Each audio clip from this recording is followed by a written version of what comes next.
consecutive games, the Astros have come from behind to tie the score, only to see the games lost in later innings. Last night, things really unraveled in the ninth inning on 2 bunt plays. Today, the Astros try to split the 4-game series with the Dodgers next on Fox Sports Houston.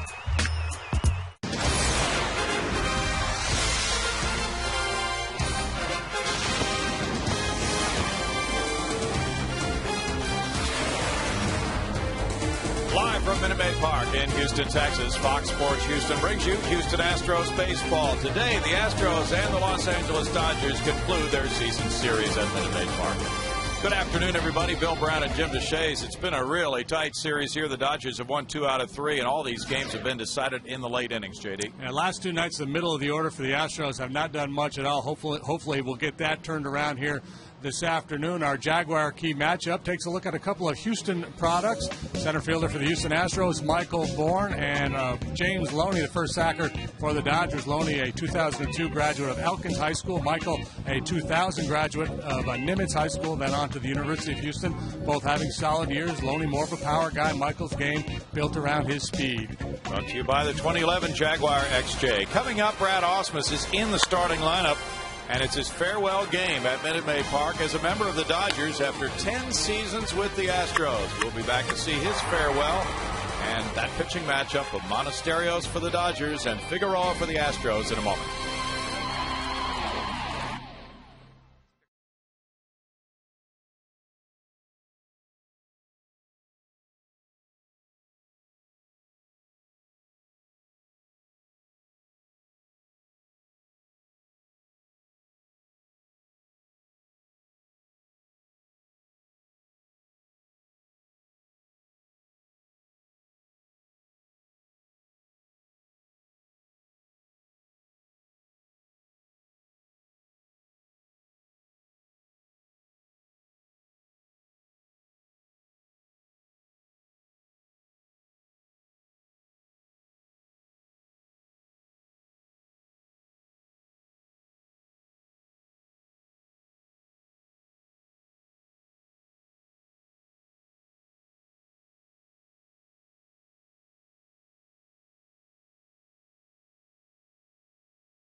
You by your Texas Ford dealers.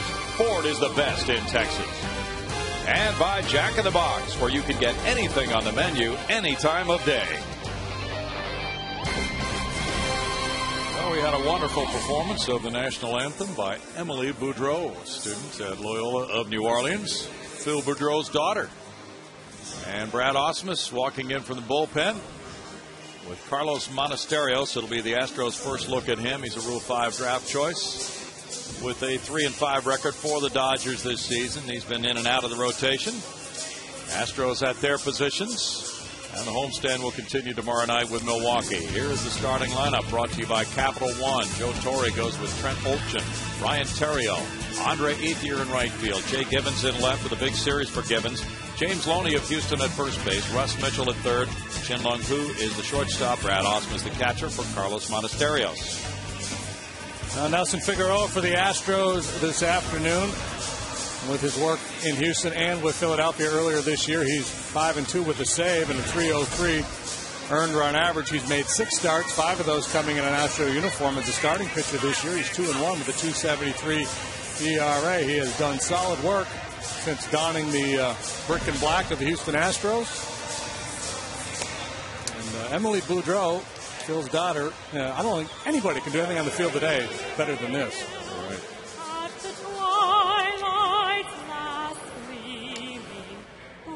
Stripes and wonderful job by Emily. Good to see her mother Julie again as well. And Booths, of course, spends many game with us up here in the booth. And now we'll go to Trent Olchen leading off this ball game, looking for his first hit as a Dodger. He is 0 for 4. He made his first start for the Dodgers Thursday night in center field. Went 0 for 3 in that game after his contract was purchased on Tuesday by the Dodgers. Nelson Figueroa goes to work. That's ball 1 from Figgy. Nelson is 5-2. Olchen at AAA this season hit .347 with 5 homers, 33 runs batted in.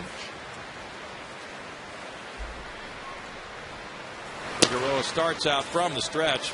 It's 2 balls, no strikes. And a couple starts ago, he started from the windup and worked his way from the stretch and then went back and forth with it, didn't he? And then wound up in the stretch with nobody on base. Yep.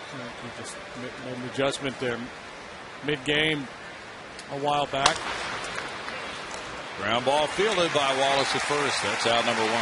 Obviously, September baseball brings expanded rosters and 2 teams out of the race. You see a little bit different look in the lineup. That's certainly the case for the Dodgers this afternoon. They've got 3 guys in their lineup batting 0 today, looking for their first big league hits in 2010, if not first big league hits, period. Defensively, the Astros feature this look.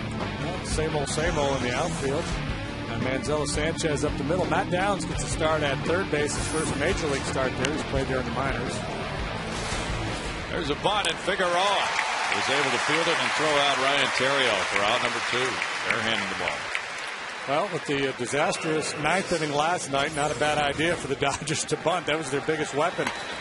And they won that game last night in the top of the 9th. Couple bad plays by the Astros defensively, but Figgy all over this one. 2 quick outs, 4 pitches into the ball game. Maybe they wanted to test the new third baseman Downs, but of course Figueroa made that play well. And now it's Andre Ethier. Ethier at .288 with 21 homers has driven in 74 runs. 2 for 6 with a homer in this series for Andre. Figueroa's fastball catches the corner. Bill Hahn is the home plate umpire. Ethier homered off Bud Norris on Friday night. Andre hit 31 last season, driving in 106.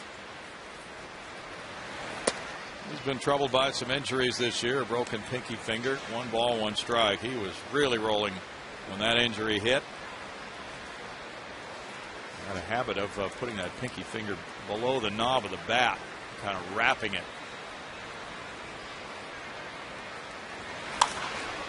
Foul back, and it's a 1 ball, 2 strike count. Well, you're right. The September batting averages of 0 for 3 players does catch your eye. That's very unusual for a major league club this time of year. And Joe Torre was ejected in the first inning last night, arguing called third strike to Casey Blake. And he told the home plate umpire Paul Emmel that he wouldn't be hearing it if he just did his job. And he got tossed. Still 1-2 to Ethier.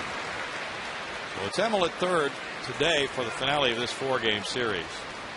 And the Dodgers did break a 6-game losing streak.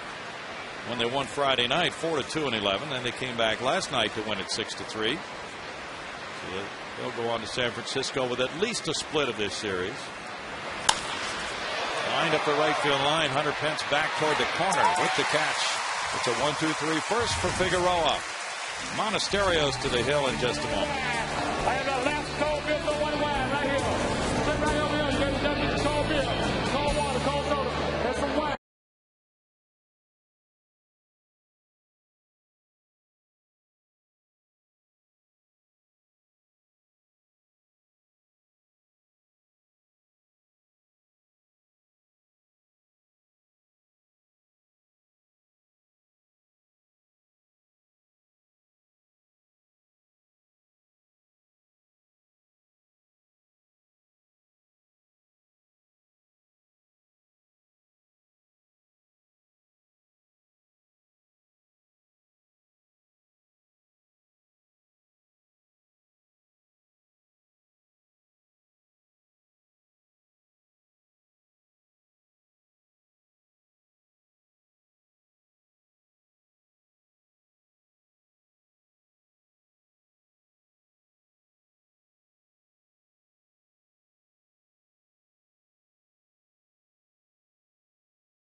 The Astros lineup is brought to you by Capital One. Brad Mills begins with Michael Bourne in center field. He has Angel Sanchez at second base. Jeff Kevinger's foot is sore. He gets a day off. Hunter Pence in right field. Carlos Lee in left. Matt Downs at third. Brett Wallace at first base. Tommy Manziel is the shortstop. Jason Castro the catcher for Nelson Figueroa. Carlos Monasterios, 24-year-old right-hander from Venezuela, getting the start today in place of Vicente Padilla, who is injured. And Carlos has moved in and out of the rotation for the Dodgers this year. 28 appearances, 11 starts, 3-5, 4.02 is the earned run average. He pitched most of the season last year at Class A Clearwater, had 2 games at Double-A Reading in the Phillies system before being taken in the Rule 5 draft by New York and traded to Los Angeles. Michael Bourne looks at ball one.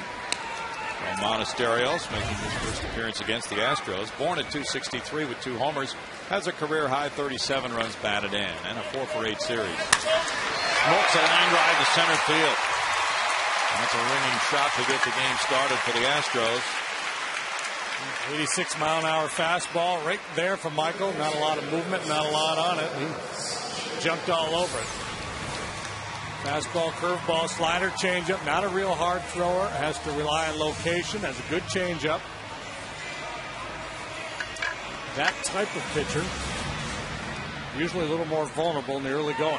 They're not hitting their spots. You can get ambushed. Angel Sanchez would love to be a part of that ambush.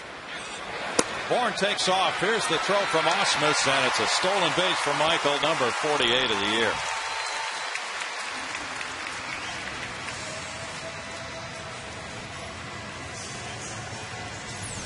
I wonder if Carlos Lee said, hey, I'll give you $100 if you steal a base on Osmus.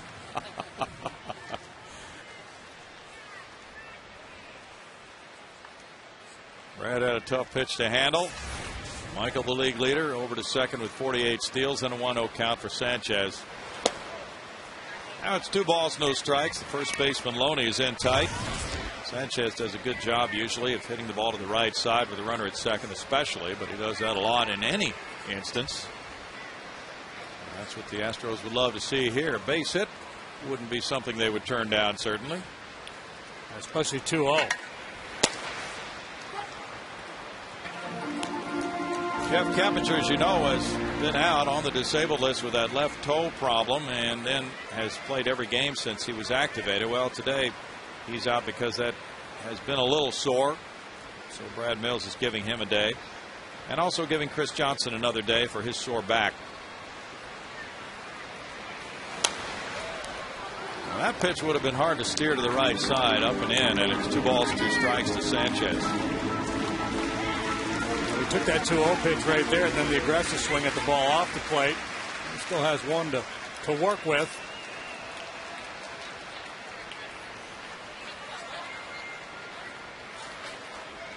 Sanchez has hit .391 during his current 6-game hitting streak.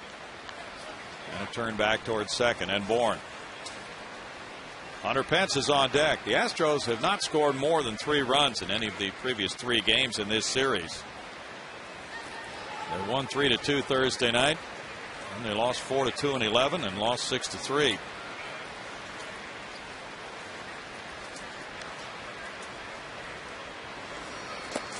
Swinging and missing. Sanchez is down on strikes. 1 out. Hunter Pence will follow. Well, obviously frustrated. Usually pretty reliable in being able to take advantage of these situations and at least put the ball in play. But now it falls to Hunter Pence to try to drive Michael in from second, unless he's inclined to try to steal third base. That's a thought. Hunter at .285 with 23 homers has driven in 82. The usual parade on the field of the scouts before the game today. Special festivities last night on the anniversary of 9/11.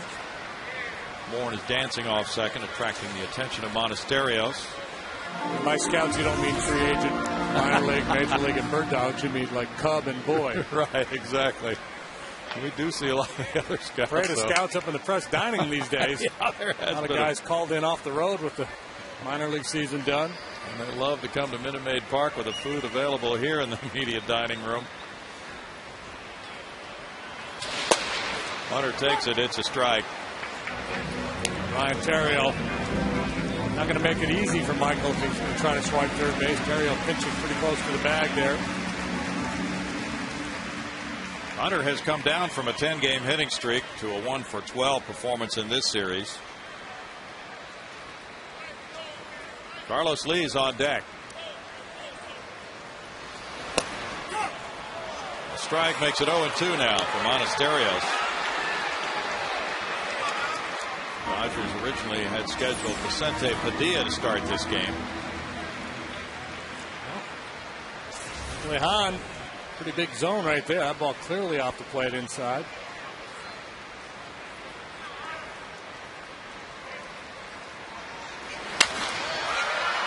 Foul back. Monasterios' last start came August 31st against the Phillies, and it did not go well for him. 2 innings, 5 hits, 5 earned runs allowed, 40 pitches thrown. We're looking over his recent starts. There's nothing longer than 5 innings. He had 1 6-inning performance. That was June 7th against St. Louis.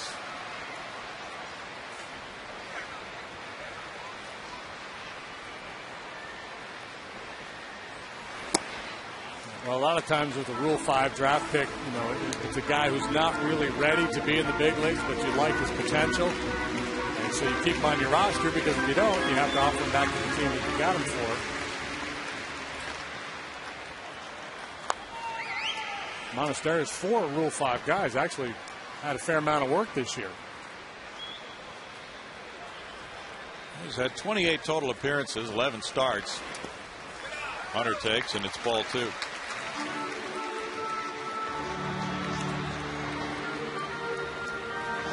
Felipe Paulino has been reinstated to the Astros roster prior to the game today.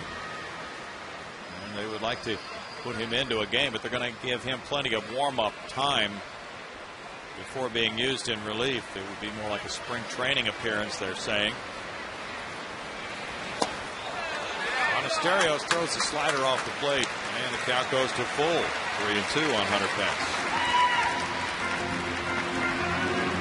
Hunter's hit 150 against the Dodgers this season. And the bullpen a little bit strapped today for the Astros. The appearances have been piling up on several of the key relievers.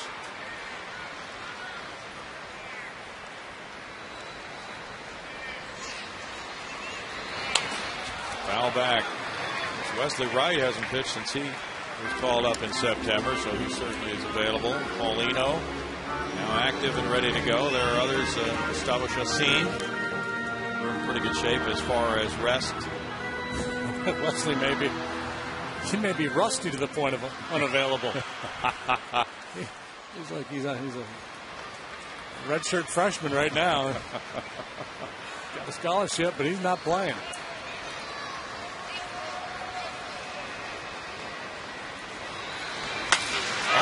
One to left field, a line shot, and they'll get out for a 2-run homer for Hunter Pence. Number 24. That's 84 runs batted in for Hunter, giving him a shot at 100 for the season. And 2-0 Astros in the first. Monasterio has surrendered 14 home runs now in 79 innings of work. He's got a good changeup, but he hung that one. It's our Coors Light Cold Hard Blast, and here's the swing on a 3-2. Feel like you got a guy who's looking fastball and you got him set up for that changeup, but if you hang it and it drifts into his swing, you're asking for trouble. Well, ball by Carlos Lee. There's strike one. Big bomb for Hunter. He's hit some important home runs this year. They won in the 4-0 win at Chicago Wednesday night. It's 1-1 strike. This one gives the Astros a 2-0 lead. 20 homers for Carlos, 82 driven in, a 242 average, and that pitch in the dirt. 2 balls, 1 strike.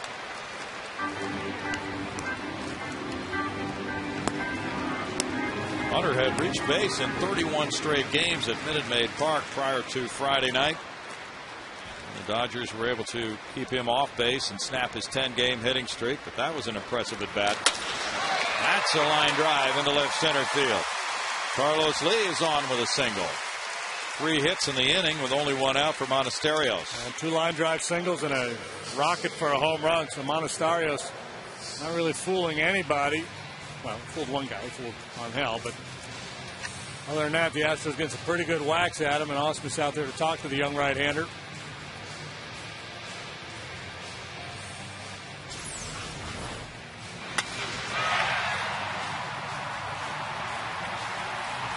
A rifle shot high up off the wall above the Landry's Crawford boxes. Got this crowd right into it.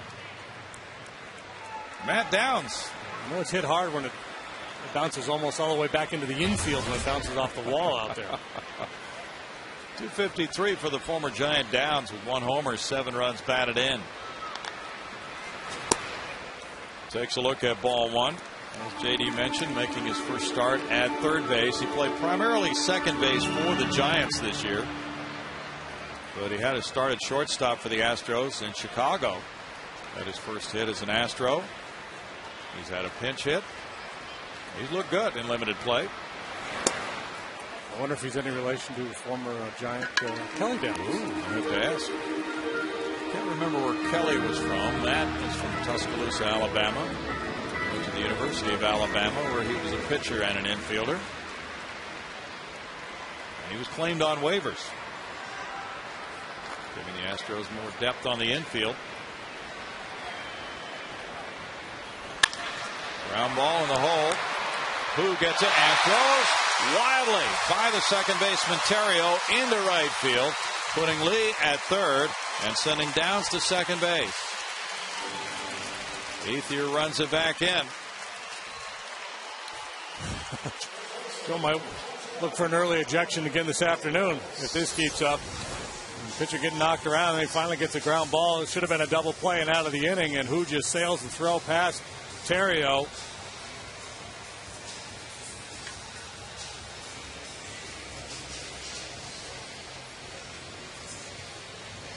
Last night, the Astros played giveaway late. Now the Dodgers returning the favor here in the early going.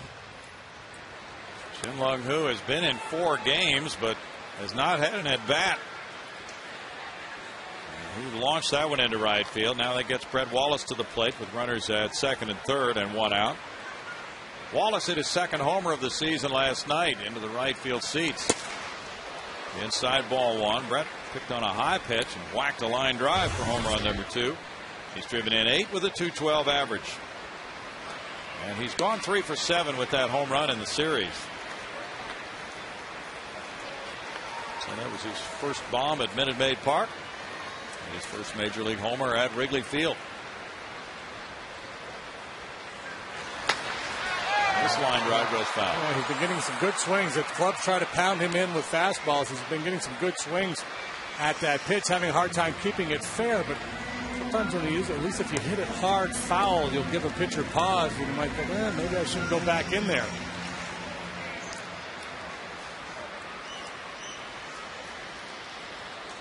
The home run he hit in last night's game was up and in, but it was an off-speed pitch. It was just a bad changeup. It's 2 balls and a strike. There's a little youngster out of sorts. Just blood-curdling screams. Where is this child? Must be pretty close by. 2-1 to count. Everything all right down there? Let's get some aid to that section. Some aid and comfort is required right now. Maybe some ice cream. I see the little guy. 2 balls and 2 strikes. Well, there is crying in baseball after all. Yeah, there's plenty of it right now.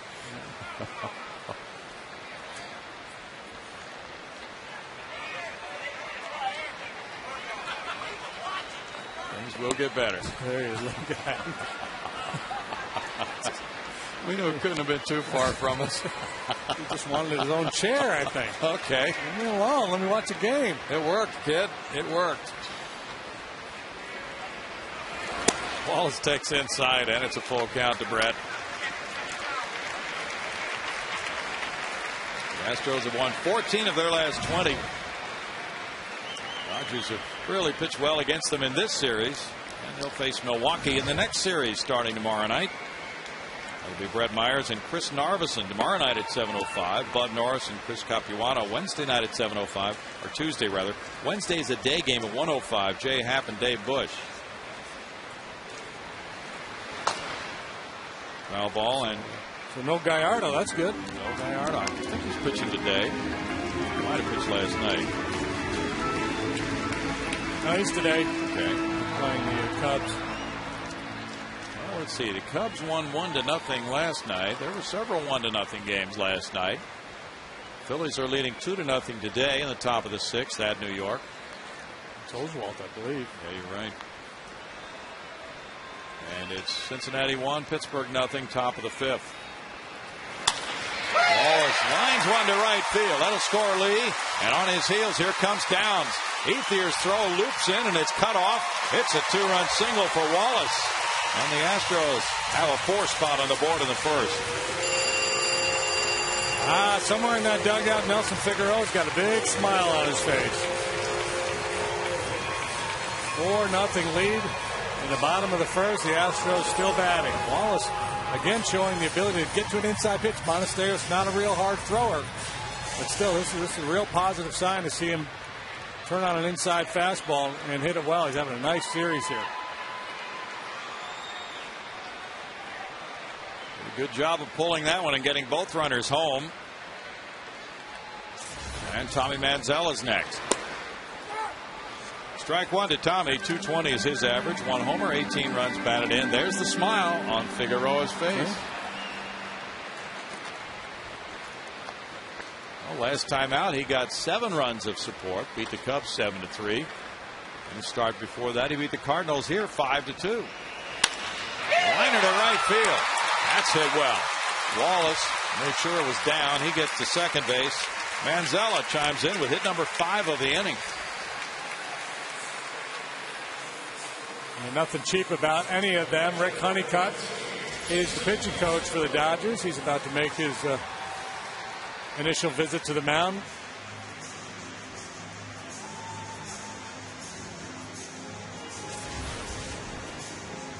Yeah, early in the game. Well, so now you wonder about the Dodger bullpen picture, too. Osmus has been out there about 3 times already.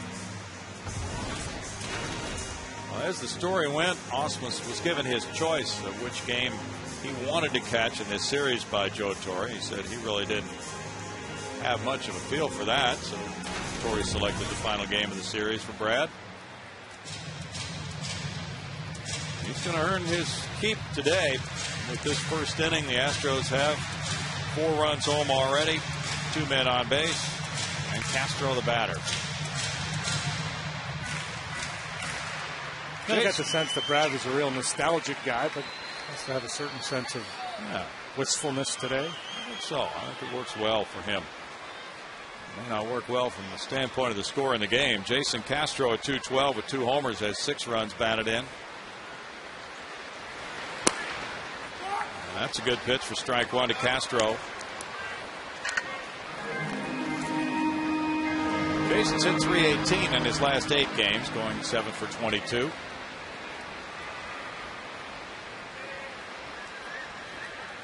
Figueroa's on deck.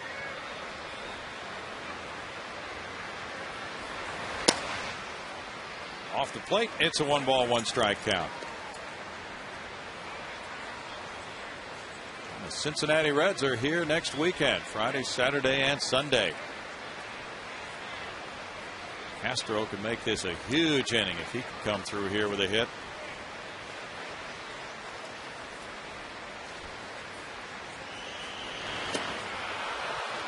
One and 2 for Monasterios. Left-handed hitters hitting .248 against Monasterios this year. Righties .298. I think you can see why. I think that changeup fading down and away to the lefties. Very good pitch for him. I don't know that he has what you would call an out pitch for right-handed hitters. He hasn't shown a real good slider or cutter or anything like that. Jeff Weaver's warming up for the Dodgers. 2 balls, 2 strikes.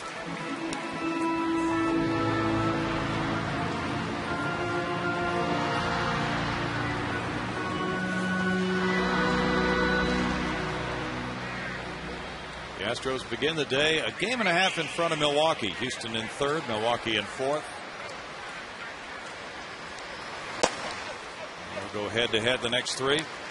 3 balls and 2 strikes. Thursday, an off day before the Reds come to town Friday night. Weaver warms up for the Dodgers.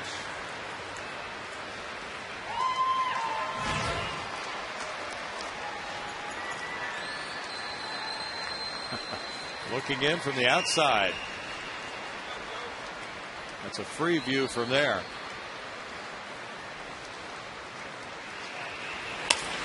Castro fouls it, and that'll be out of play. Monasterios has thrown 37 pitches so far. Rule 5 choice, of course, has to be kept on a major league roster all season long, or offered back to his original team. And then if that offer is declined, he could be sent down to the minors. But Monasterios has been up all year with the Dodgers. Next year, different rules apply to him. He gets a strikeout on Castro. That's out number 2. He could be sent down to the minors, of course, by the Dodgers next season if they get 2 down, and it's Figueroa coming up.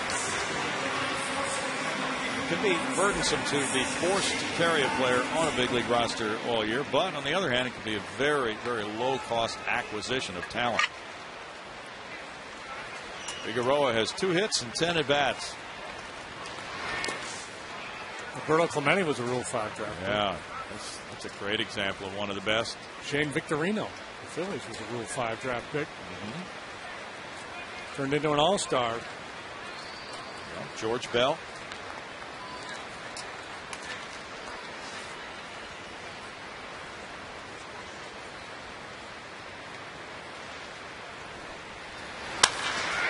To right center field. And caught by Olchin as the Astros send 9 to the plate in the first inning. 4 of them score on 5 hits with an error. 2 men stranded. 2 come in on a Hunter Pence long ball. Number 24 for Hunter. The Astros lead it 4-0.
know by now Chevy is one of the biggest and proudest sponsors of youth baseball programs throughout the state of Texas. To learn more, log on to ChevyTexasBaseball.com.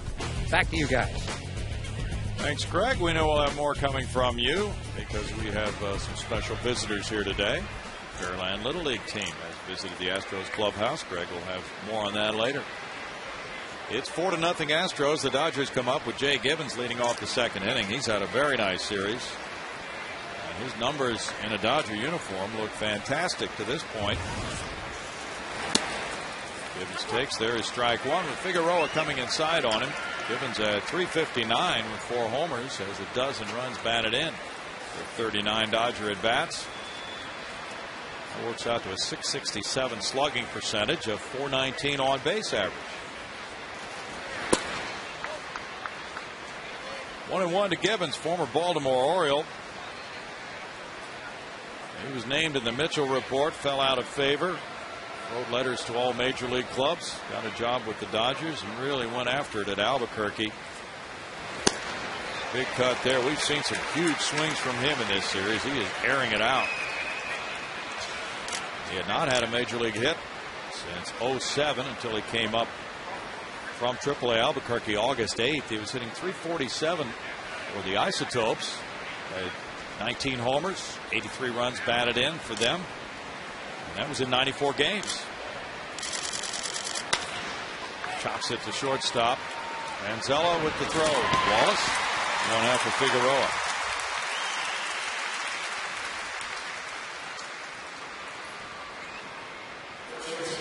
James Loney is next. We're getting to the point with Tommy Manzella out there at short now where if the ball's headed his way, I start to mark my scorebook. Early in the year when he was a little shaky, you weren't so sure, but now as soon as the head's in his direction, it's 6-3. Yes, sir. He looks like a much more confident player now. Loney is 4th in the National League in doubles with 39. Loney hit a pinch RBI double last night. Taking ball one there. 275 for the season, 9 homers. He's driven in 81. He also had a double in the Thursday night game here. Good hitter, gap power. The home run number a little low, especially for a first baseman. Dodger Stadium is a tough hitter's park, but I'm sure the Dodgers and James both concur that they'd like to see him more up, 20 home run range at least. He is the leading RBI man on the club with 81. Figueroa works him in tight. 2 balls and a strike. He's struck me as a very good opposite field hitter, JD, over the last few years, and I think that would be the reason for Figueroa to try to attack him inside.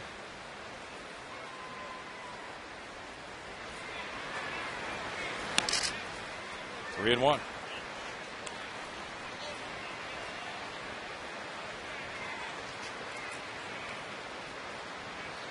Loney also leads the Dodgers in hits with 144. And he takes a walk. First base runner and our Texas Ford dealers, league leaders, will show you the season results for the Dodgers over recent years. And 95 wins last year, winning the West. They've won the West the last 2 seasons, but were ousted by the Philadelphia Phillies. And we go back down through 07, 6, 5, and 4. Torrey pretty successful. Is taking over the Dodgers, but there's Frank McCourt, the owner of the Dodgers. He's went through a tough divorce trial now, and there's a lot of speculation as to what will happen with the Dodgers, depending on who wins that case. He or his wife Jamie. Absolutely. Russ Mitchell. It's kind of like Hollywood. In the midst of Hollywood. Look at the movie in the making, don't you? At least a movie, TV movie of the week or something. It is the stuff of which movies are made. Not what he had in mind when he purchased the club, certainly. Not a very flattering article in Sports Illustrated this week. Good play there, and Downs throws to second. Sanchez to first. Slick 5-4-3 double play. We'll get back to that story in a moment. Nelson Figueroa has retired 6 so far with only 1 base runner, and he has a 4-0 lead.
On the second. Here's the next. Saturday next.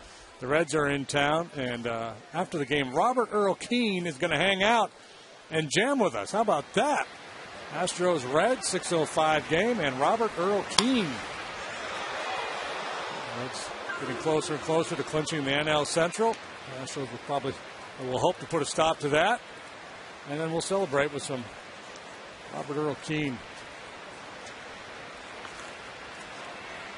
Michael Bourne fouled it for strike 1. You know, Robert's getting closer and closer to clinching a good night of fun right here at Minute Maid Park with the fans. Can we bring our harmonicas?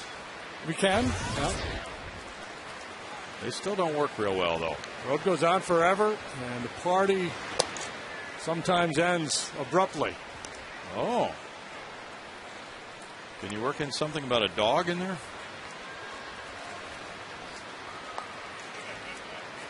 2 balls and a strike to Bourne. He opened the Astros first with a single, stole a base, rode home on the Hunter pinch 2-run homer. 3-1 as the Astros have batted around in the first inning against Monasterios. That caused Jeff Weaver to warm up in the bullpen.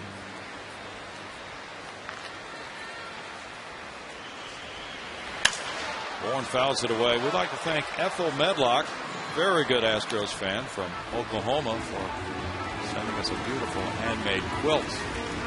Oh my goodness, yeah, Ethel, great work, unbelievable.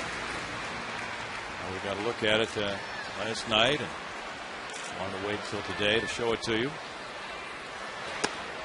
Michael Bourne takes a walk, and both times he's been on base. He's aboard now for Sanchez, who struck out in the first inning. Monasterios, critical point in this game. He's got to get it turned around and convince Joe Torre that he's got a chance to stay competitive in this game. Only about one more batter away from Weaver getting up again.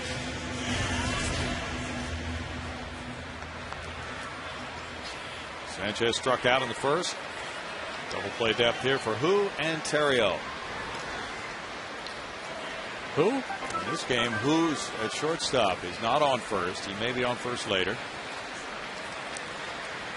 Shin-Lung Who at shortstop.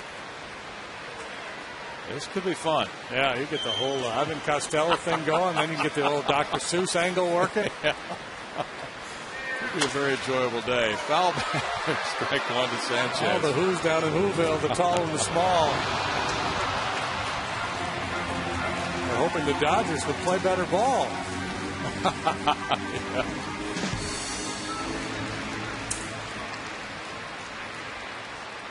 He's from Taiwan.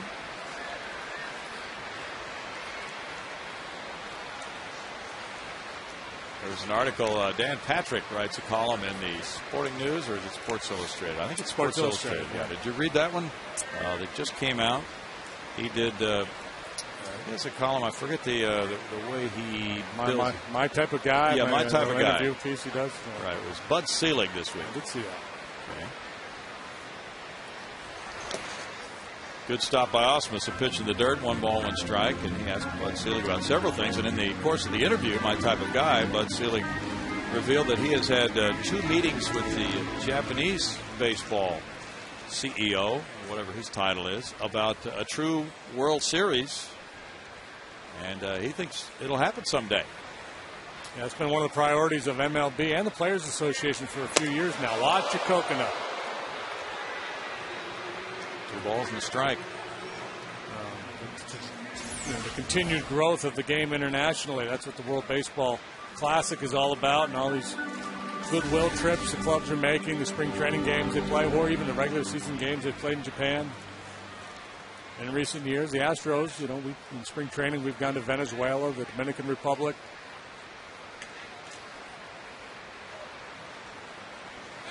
Bourne takes off. Here's Osmus with the throw. It's right on the money, but safe. And Michael has stolen 2 today.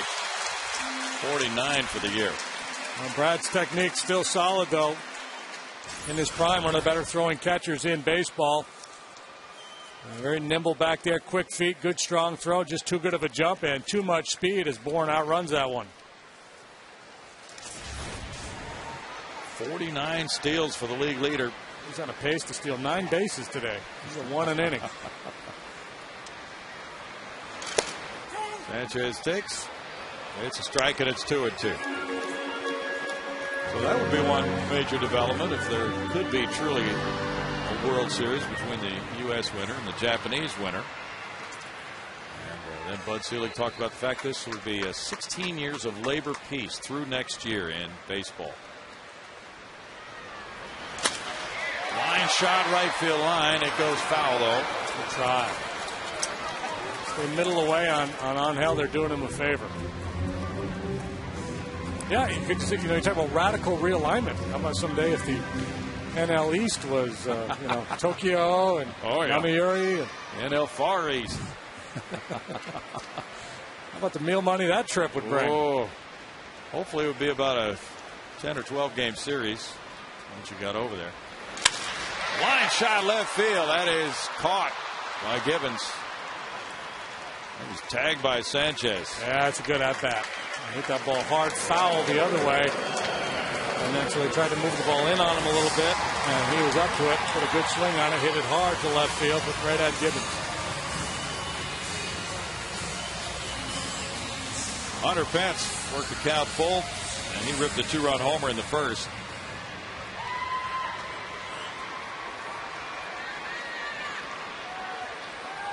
Yeah, that's how you'd have to do it, right? You'd have to go over and just, make one trip a year and play all the teams in that part of the world.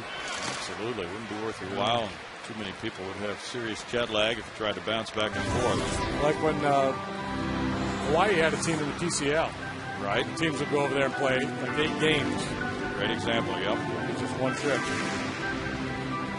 Now meeting at the mound here, they try to figure out a way to get Monasteros through the second inning.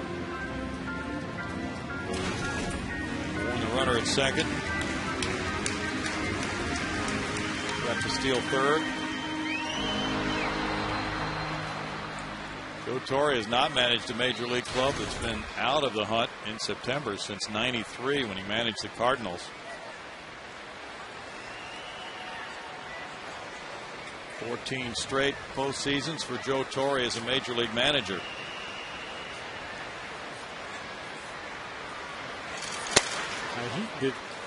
He immediately perceived Tony La Russa in St. Louis, or was there an interim in there? I can't remember how that played out, because La Russa started in '96 in St. Louis. I don't remember.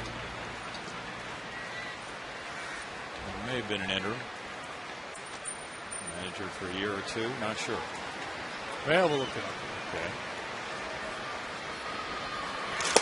Yeah, and Joe got replaced 47 games into the season in '95 in St. Louis. Okay. Number 5 on the all-time managerial win list. Here's a good trivia question. Yeah, who was it? Mike Jorgensen took over for Jorgen. Torrey. Okay. Wow, that's a great one. A strike makes it 3-1 to Hutter. Rick Honeycutt, the pitching coach here. Don Mattingly took over the club last night after Torrey was tossed. A veteran coaching staff, Larry Boa included. Mariano Duncan, Bob Schaefer. Tim Wallach has joined the Dodgers here. He came in on Friday after Albuquerque's season ended. And he's rumored to be another candidate if Joe Torre steps aside. There's Tim, jacket on. And we talked about this last night. They got some pretty good resumes over there in that coaching staff. These are great playing careers. Hunter fouls it back. Not that means you're going to be a good coach or a good manager. A lot of times it's just the opposite. A lot of times the most talented players have a very difficult time stepping into that manager's role because they can't relate to most players. Jim Connors at the organ. He can relate. Shouldn't he be at the U.S. Open? He's got his own private jet. He shoots back and forth. Okay. Jeff Weaver's warming up again. And Hunter fouls it again. It'd be fun to be Jim Connors. You have an organ like that in your house, you know, the kids get out of bed in the morning, you play a little charge. Brad. Yeah. He goes back to Astrodome days. Can have a blast. You don't think he knows he's on camera, do you? It's about 1.5 feet from his mug down there. That camera's right on top of him. In the dirt, and Osmus makes the pickup on ball 4. So now it begins to get into that questionable time for Joe Torre with Monasterios. One would think. Carlos Lee coming up. Right. You see, the Dodgers, you're down 4, but you have a lot of time left. You feel like you still have a chance to win the ball game. Weaver's hot. He's been up already, so you're going to get to a point where you're either going to have to bring him in or just shut him down and take him out of the mix for the rest of the game. Of course, the wild card in all of this is we're in the middle of September, and this is a young kid that they just might want to see pitch. Osmus goes out, maybe a stalling tactic to give Weaver time.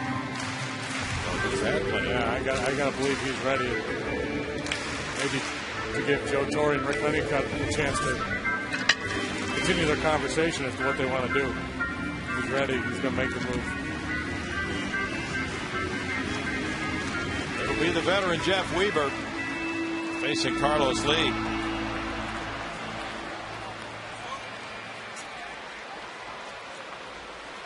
Manny Mota's still in uniform too, coaching for the Dodgers. Longtime favorite in LA. Monasterios gives up the baseball. And the call to the bullpen is brought to you by Verizon Wireless. The phone has rung for Jeff Weaver. And he'll take that trip into the mound. And we'll be right back to see him.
can't believe you lasted this long. Enjoy surfing, enjoy the family, and congratulations, buddy. Jeff Bagwell to his buddy Brad Ausmus, catching his final game here at Minute Maid Park. And working hard today as Jeff Bagwell's hitters have 5 hits on the board, including a 2-run homer from Hunter Pence, 2-run single from Brett Wallace, a couple of walks for Monasterios, hastening his exit. And in comes a veteran right-hander, Jeff Weaver. As Ausmus warms him up, it could be a long day for Brad. Weaver in 39 games, 5-1. He's had good timing because he's got an ERA at just below 5 there, 4.99, but 5-1 record out of the pen, 262 batting average against. Jeff Weaver's had a lengthy major league career, broke in at the tender age of 22 with the Detroit Tigers back in 1999. Starting pitcher for most of his career, 104 career wins under his belt.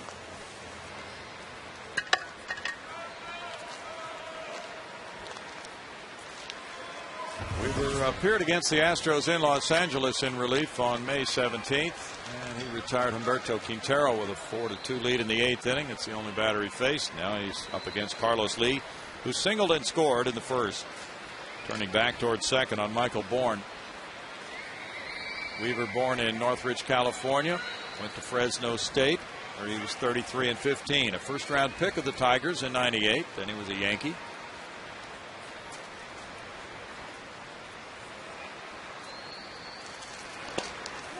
Pretty quick rise to the big leagues, first-round pick in '98, a Detroit Tiger in '99. Absolutely, that is quick. And in 2000, he won 11 games. Last year, Weaver started 7 games. He appeared in 28 total for the Dodgers, going 6-4 with a 3.65 ERA. Lee to left. Gibbons backing. And right in front of the big wall. He brings it in for the second out. Gibbons threw out Michael Bourne last night on a hit to left center field in the first inning. Michael was trying to go from first to third on the play. Asked skipper Brad Mills about that today. He said Gibbons showed us more of an arm than we were led to believe he had on that play. He didn't mind at all Michael trying for third, even though it was the first out of the inning at third base. He wants his base runners to be aggressive, and so much so that if they're constantly thinking about not making that first or third out, they might be too passive. Strike one to Matt Downs. It's kind of the Joe Madden theory. Yeah.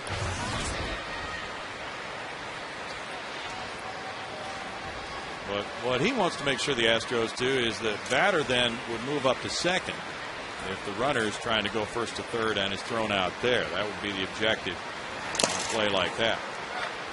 No balls, 2 strikes. Downs reached on the error when Hu threw the ball away, trying to force Carlos Lee at second base. That led to all kinds of problems in the 4-run Astros first inning. See a lot of sliders from Jeff Weaver. Broke that bat. Kid, a first-round draft pick, and a little more giddy up on that fastball than he does now. He got a lot of innings under his belt in the last decade plus. So he got to resort to a little trickery. He dropped down there, change some angles. Congratulations. Oh, yeah.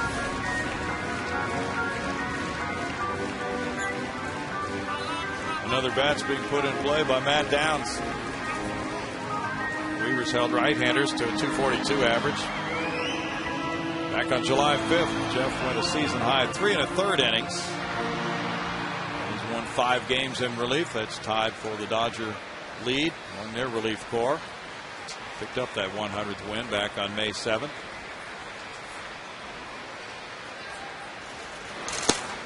Downs looks at the breaking pitch. It's 1-2 to Matt.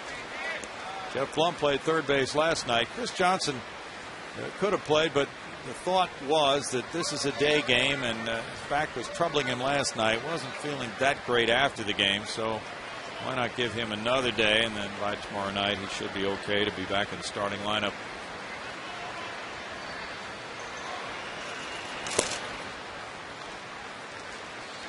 2 balls, 2 strikes to Matt Downs. Opportunity to watch Downs play a little bit, get a feel for his game. Chris and Brian Bogusevic talking there on the bench. Spring training next year is going to be very interesting with this club. There's going to be a lot of decisions to be made. Pretty competitive. Chop to third base, but foul. Yeah, assuming that there isn't a great influx of talent, basically this group, there'll be a few different faces around. Essentially this group, my prediction is they will kick butt in spring training next year. Well, because those are the teams that do really well. Young guys trying to make clubs. Yeah. You know, but not that veteran mentality. I'm just getting ready to play the season. Mm-hmm. They tend to play a lot better in spring training. That doesn't necessarily mean anything, but right. A lot of times that's what you see. Check swing roller. Weaver comes over and tosses to Loney. Maybe a little snack coming somebody's way very soon. The Astros have snacked on a nice first inning with 4 runs. They lead it 4-0.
Moments because I'm out in the stands with a pretty successful guy that you saw on TV a lot. This is Mike Orlando. He's the manager of the great Pearland Little League team. Mike, what a run you guys had. You made a lot of people proud. Thank you very much. It was fun making a lot of people proud. The kids made me proud. We got 11 sets of moms and dads, aunts and uncles, grandparents and siblings that are all very proud of the boys and what they've accomplished. And, of course, they went all the way. They finished, you could say, 4th in the world when it was all said and done. And getting out of Texas is a test. That's right. We had some tough games, district, sectionals, state, and all the way in regionals. Our toughest competition there was also a Texas team. So there's no doubt when you get the best coming out of Texas, you're really primed for the Little League World Series. So anybody who gets out of Texas has really done their job. Your team visited the Astros in the clubhouse today, and I have to tell you a story, or you have to tell the story, actually, because Michael Bourne, as we've seen, has stolen a couple bases. That should not be a surprise, should it? No, not at all. One of my players who was my speed guy and who ran all the bases, a special pinch runner for him any chance he could. Michael saw him in the clubhouse, and he said, hey, man, he was his favorite player. And before every game when they announced their favorite player, took him in the clubhouse, signed him a bat, gave him a couple batting gloves, and told him, I'm going to steal a base for you today. Not only did he steal one, he stole 2 already in the first and second inning. So he's a man of his word, I'll tell you that. Hey, pretty good story, guys, and a pretty happy manager for a pretty happy season. Back upstairs. Oh, nice. The call shot, stolen base. Still a lot of Brad Osmus fans here, that's for sure. And he got a nice round of applause, taking strike one with a .218 average, no homers, 2 runs batted in. Brad, of course, had back surgery earlier this season, so he's missed a substantial amount of playing time. First time he had ever been on the disabled list in his major league career. No balls, 2 strikes. He is 7th on the all-time games caught list, 1,936.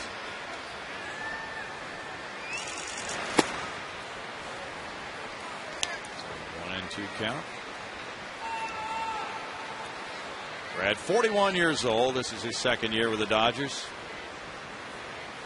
He came back from the DL July 20th after missing 90 games with that back injury.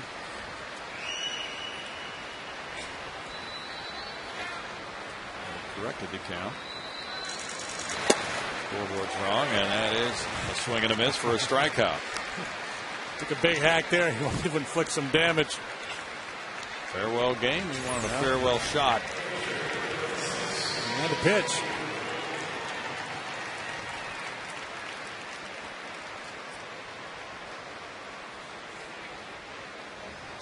Now Jeff Weaver will bat. Austin said he wasn't used to going to the other clubhouse in this ballpark. There's strike one to Weaver. Weaver is 1 for 4.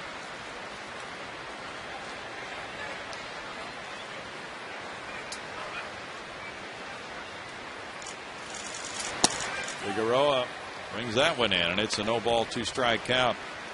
Figueroa attacking the hitters today. He's gone 5 innings in each of his last 2 starts. He went 7 at New York.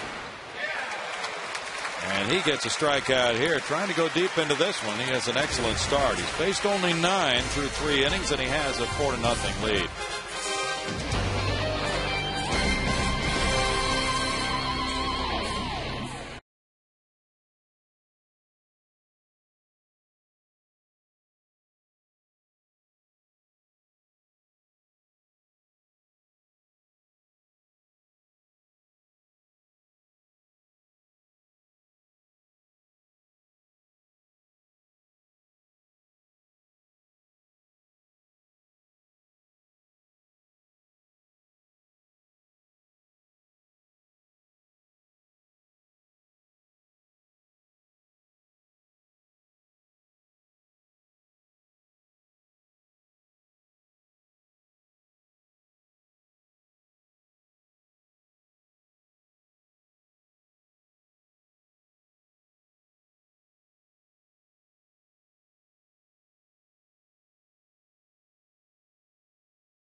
Two pitch in the first inning of Monasterio. Then Brett Wallace continued that 4-run frame. He had a 2-run single on a 3-2 count. The Astros building that 4-0 lead. The Dodgers have only 1 base runner through 3 on a walk. Monasterio threw 61 pitches, 33 of which were strikes. He went 1 1/3 innings. He allowed 5 hits, 4 runs, 3 of them earned, walking 2 and fanning 2. Turned it over to Jeff Weaver, who retired Lee and Downs. And now it's Weaver versus Wallace in the 3rd.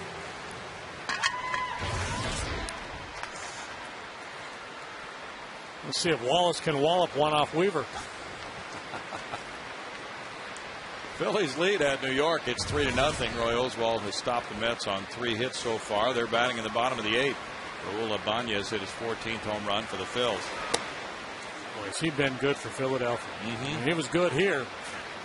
And sometimes if you're the club, you make that deal for that big arm, and sometimes it works out, sometimes it doesn't. It's really paid off in Philadelphia.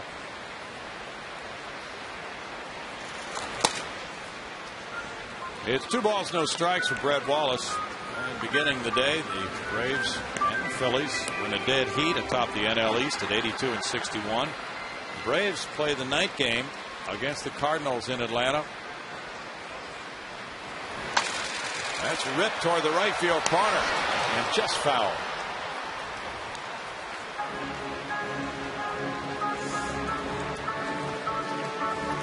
They receive the happy foul line drive, and it's 2-1 now on Wallace. Now, folks, down the right field line as the railing curls, they're going to have to be heads up with Wallace. He hits a lot of rockets down in that area. He does. Souvenirsville, but they're coming hard. Bring your glove when you sit out there. Breaking pitch is a strike, and that's 2-2. We were coming inside on the corner. In that St. Louis Atlanta game tonight, it's Kyle Loshan, Tim Hudson scheduled to go. San Francisco is at San Diego later this afternoon. Tim Lincecum shoots for win number 14. Matt Latos is going for his 15th. Cardinals' chances now on life support as they trail the Reds by 7 games with 20 to play. Reds have 20. Cardinals have 19 games in there. No, check that. I'm doing that here. Cardinals have 22 left. Yeah. They have to go to Florida. Cardinals have, the Reds have 20. Cardinals have to make up a couple of earlier rainouts. One of them was in Florida on an off day. That's strike 3. According to Bill Hahn, Red Wallace might have thought it was inside. That's strikeout for Weaver. I'm guessing Fox Tracks thought it was inside. Indeed it does.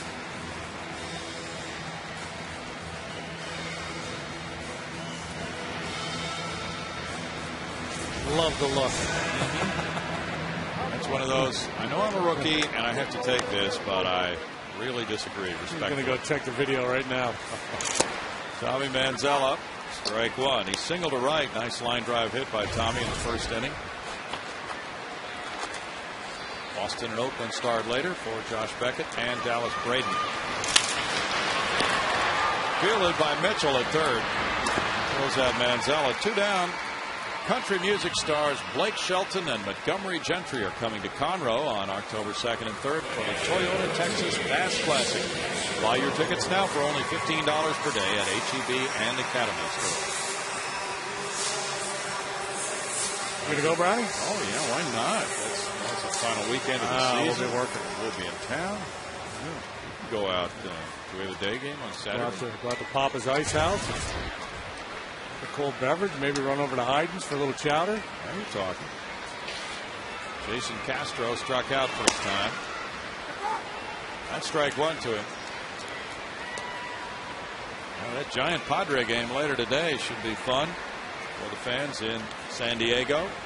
San Diego with a 1-game lead on San Francisco.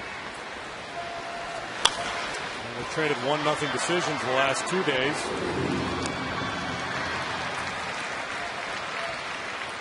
Kinds of foul balls going out to the courts today. Is today the toe bag day? We see one of those toes right there. That's what the toe bags.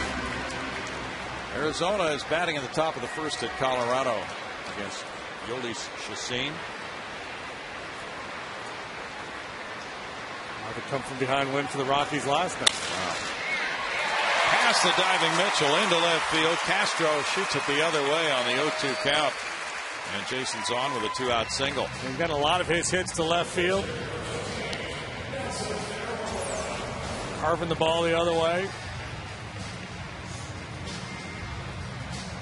It's Lincecum and Latos in San Diego today, so there may not be any runs in that game at all. Might not. First team to get a man to third wins. Latos is the ERA leader at 2.21. Ball 1 to Nelson Figueroa. He had a good swing lining out to center field in the first inning. Astros sent 9 men to the plate in that 4-run first. Cubs and Milwaukee are scoreless. They're in the bottom of the 4th at Miller Park. Bouncer over the mound. Sneaks out around second, and there's the out as Who arrives and fields the ball just as his right foot is on the bag. Who's on second? Yes, he was for a moment. And it's 4-0. Astros out to 3.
inning. James Loney drew a walk, but he was erased on a double play ball hit by Mitchell.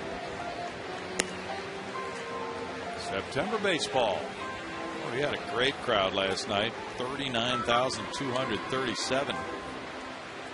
The Astros have just passed the 2 million mark in home attendance with that crowd last night.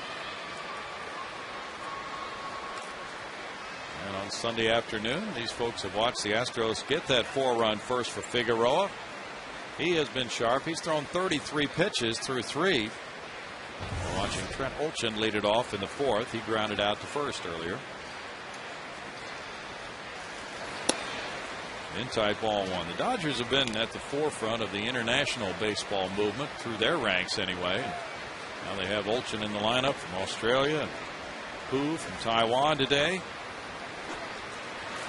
Yeah, it's the norm with the Dodgers for the last decade plus now. Very aggressive in Asia.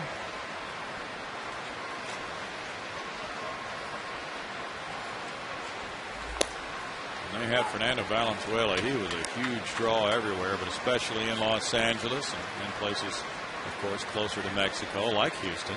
Oh, yeah, the buses used to roll into Houston when Fernando was pitching for the Dodgers here.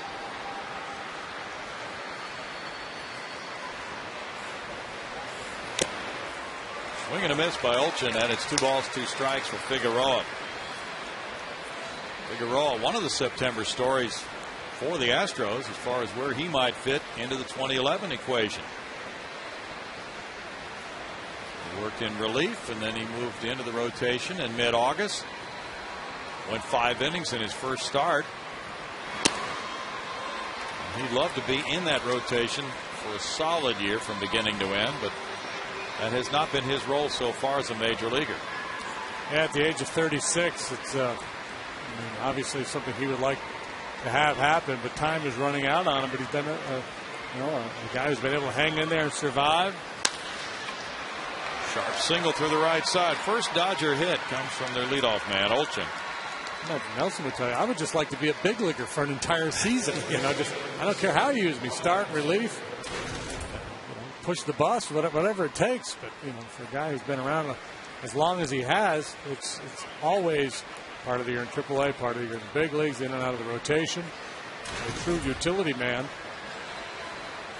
He's never had more than 13 major league starts in a year, and that was in 01 with the Phillies. Terrio how's it back, strike 1. His velocity's a little short. He's not a hard thrower, so he's one of those guys, and he doesn't have great movement. So when you look at the package of pitches that he has, he's the kind of guy you're always looking to upgrade. Well, for instance, if he was in the mix next year and he was competing with Paulino, well, if you're Brad Mills, you'd much rather have Paulino be that guy because he throws 97 miles an hour, and the upside says this guy's got a chance to be doing something special. And Nelson always, he's kind of been one of those Plan B guys for most of his career. Well, now that you mention it, that might be a pretty solid way to approach that spot in the rotation for next year. Paulino's made 14 starts this year, and he's been out for so long now, since late June. It would be really hard to see him a fixture in their planning in that rotation for next year, based on missing so much time. That's a strikeout looking for Terrio. 3 strikeouts. I think with Felipe, the hope would be that he would be the guy and he could be in your rotation all next year, but it would be very difficult to expect that or count on that at this point. Exactly. But you go into spring hoping that that's the case, so guys like Figueroa become the fallback plan. Mm-hmm. And if you're Figueroa, you say, well, I don't necessarily want to be the fallback plan. So what he's hoping is the work he's done for the Astros and the Phillies this year will open up somebody's eyes, whether it's here in Houston or somewhere else, that they would say, okay, Figgy, here's the deal. We're going to sign you to a major league contract. It's not going to be an invite to camp, minor league deal, make good. You're going to be on our staff next year one way or the other. And so, if I'm him, I hold out as long as possible this winter until trying to get that commitment from the club. If I don't get it, then I settle for the minor league contract with the invite to camp. Makes sense. Ethier fouls it. It's 1-1. And that's kind of the role Brian Moeller has had for the last few years for the Astros. The ability to work both in relief and in the rotation. So that's what Brian has had. Brian's had the major league contract. He hasn't had to go to camp and make the club the last couple of years. I'm sure that's what Figgy's looking for.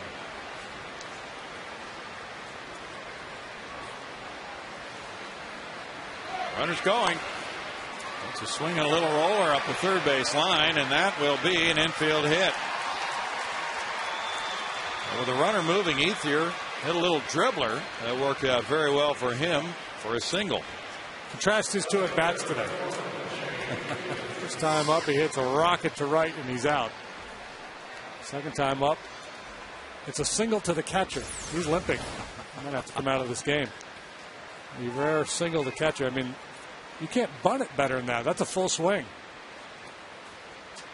That was one weird-looking hit. Smart play there by Castro not to make that throw, too. Sure Some was. guys just wheel and fire. And his internal clock told him, nope, I'm not going to have a play. I'm just going to hang on. Jay Gibbons takes a strike.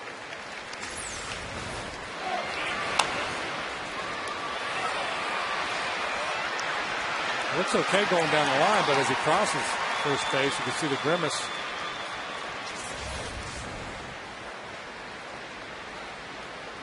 Looked like a grimace of pain. Maybe he's just ashamed of the hit. There's a shot to right field, and that will get out. Gibbons hits home run number 5, and he is really making an impression in this series. And now this game is a 1-run lead for Houston, 4-3 on that one that jumped off his bat after that second deck. And Gibbons now has 15 runs batted in.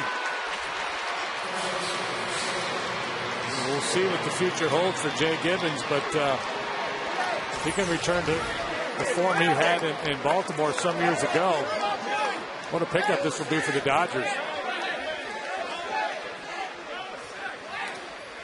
I don't see too many hit up there. Gibbons had 2 singles last night. It's his second home run of this series. He had a 2-run homer in the 11th to win it Friday. And a single in that game as well. Now Loney taking ball 1. And it's a 4-3 lead for the Astros. It's the 6th home run surrendered by Figueroa. He's in his 69th inning. 1 ball, 1 strike.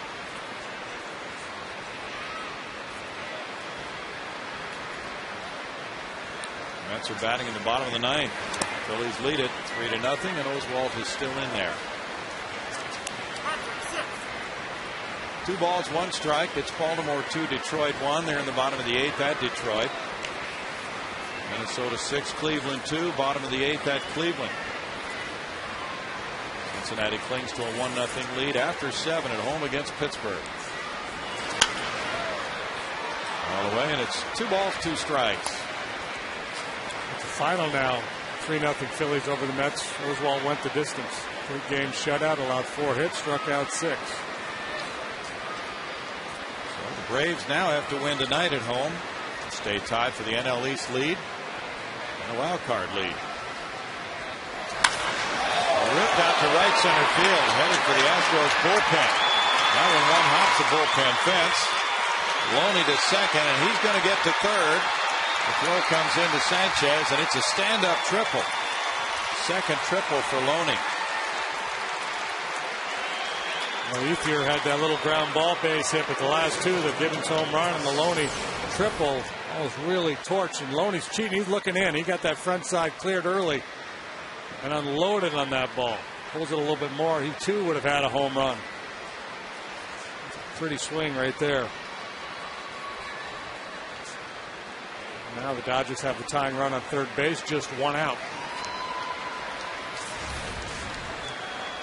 That means the Astros bring the infielders in halfway at short and second. Mitchell the batter. Mitchell still looking for his first major league hit, 0 for 12. He takes ball 1. LAN AT HOU is on deck.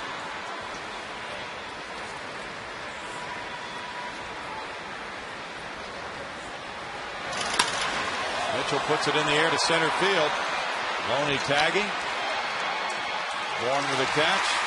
Loney comes home to tie the ball game. 4-4 on a sac fly by Mitchell, his first major league RBI. Looked like this game was going to turn into a blowout early. Now we're all tied. It's kind of been the theme of this series. Tight games. Typically low scoring. A little bit of a different style of game here this afternoon as we're 4-4 in the fourth. Dodgers have come back. And it's 4-4 with Hu, the batter. He grounded out to second in the third inning. Fouling that one back, strike one. Jin Lung injured earlier this season. He missed a pretty good amount of time, 2 months from July 1st to September 1st with a left thumb sprain.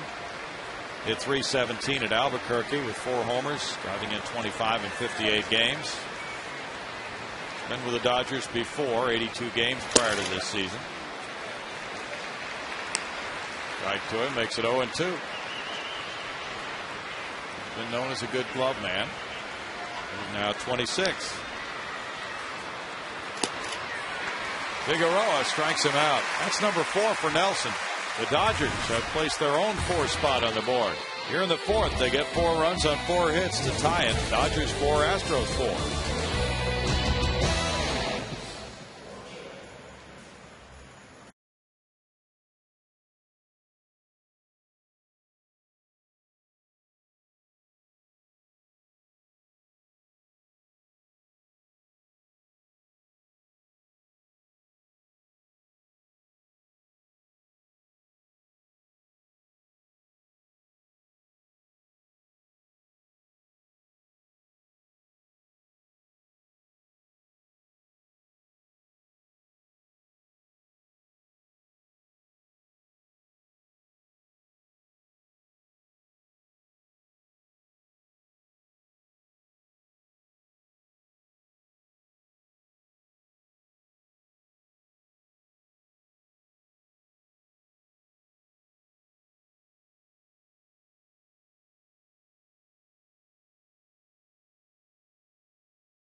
A 4-4 ball game. Dodgers and the Astros go to the bottom of the 4th inning. And Kevin has a birthday today. Happy birthday, Kevin. No, Jake. It's not Kevin's birthday. It's Jake's birthday. Kevin, we wanted it to be your birthday, but happy birthday, Jake. Yao Ming. Mariyama, Pat Listash, Barry White, and Ludovico Cardi da Giglio. Oh, yeah, I've heard of him.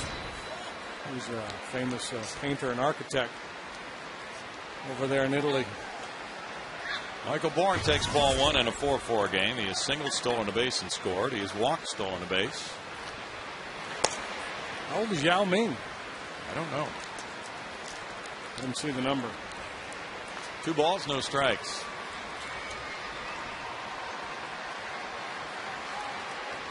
Now it's 30 today. Slap the shortstop. Who throws out Bourne. Today's Jack in the Box standings looks at the top hitters for each of the Astros minor league affiliates. Round Rock with Andrew Locke checking in at 279. Corpus Christi with Jack Shuck hitting 298. Lee Cruz hit 354 for Lancaster. J.D. Martinez hit 362 to Lexington. Then he moved up to Corpus Christi during the season. It was Ben Orloff, his second year at Tri-City, hitting 307. And Chris Wallace at 310. Led Greenville.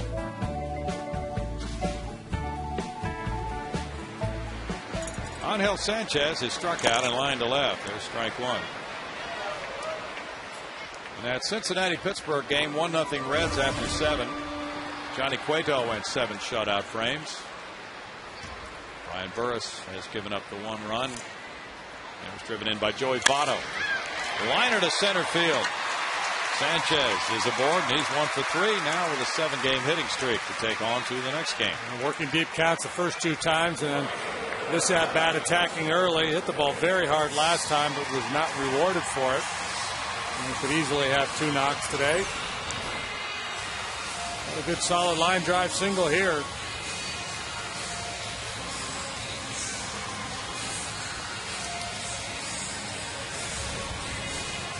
He led the minor leagues in hits one year in the Kansas City farm system. With a nice solid line drive stroke. Ronald Belisario is warming up for the Dodgers. Hunter Pence is the batter. 2-run homer and a walk for Hunter.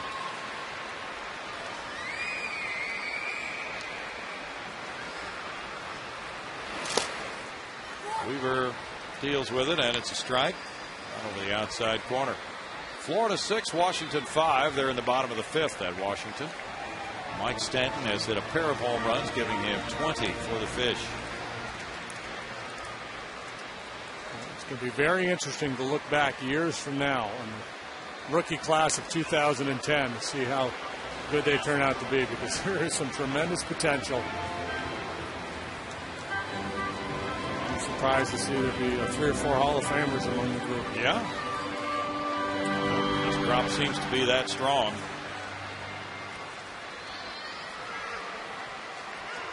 Sanchez has a pretty good sized lead.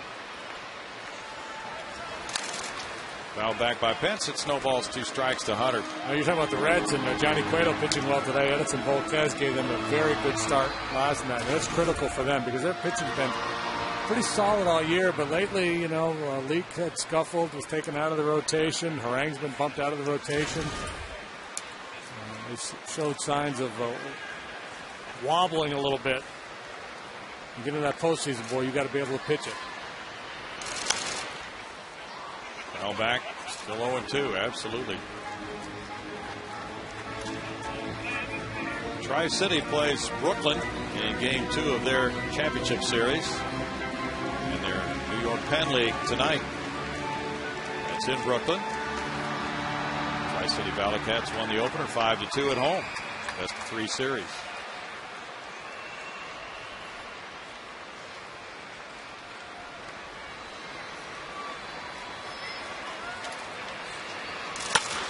Hunter smacks one to right center field. Sanchez will get to third at least. Ball picked up by Ethier. Stop sign at third. Long single for Pence. First and third, 1 out.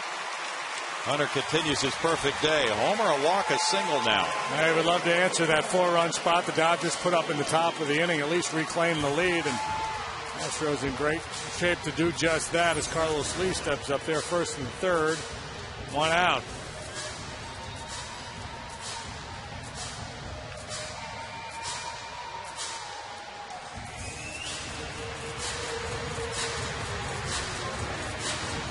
Sanchez rolled around at third. The Astros' 8th hit of the day. Now Joe Torre comes out. Has Belisario warmed up in his bullpen.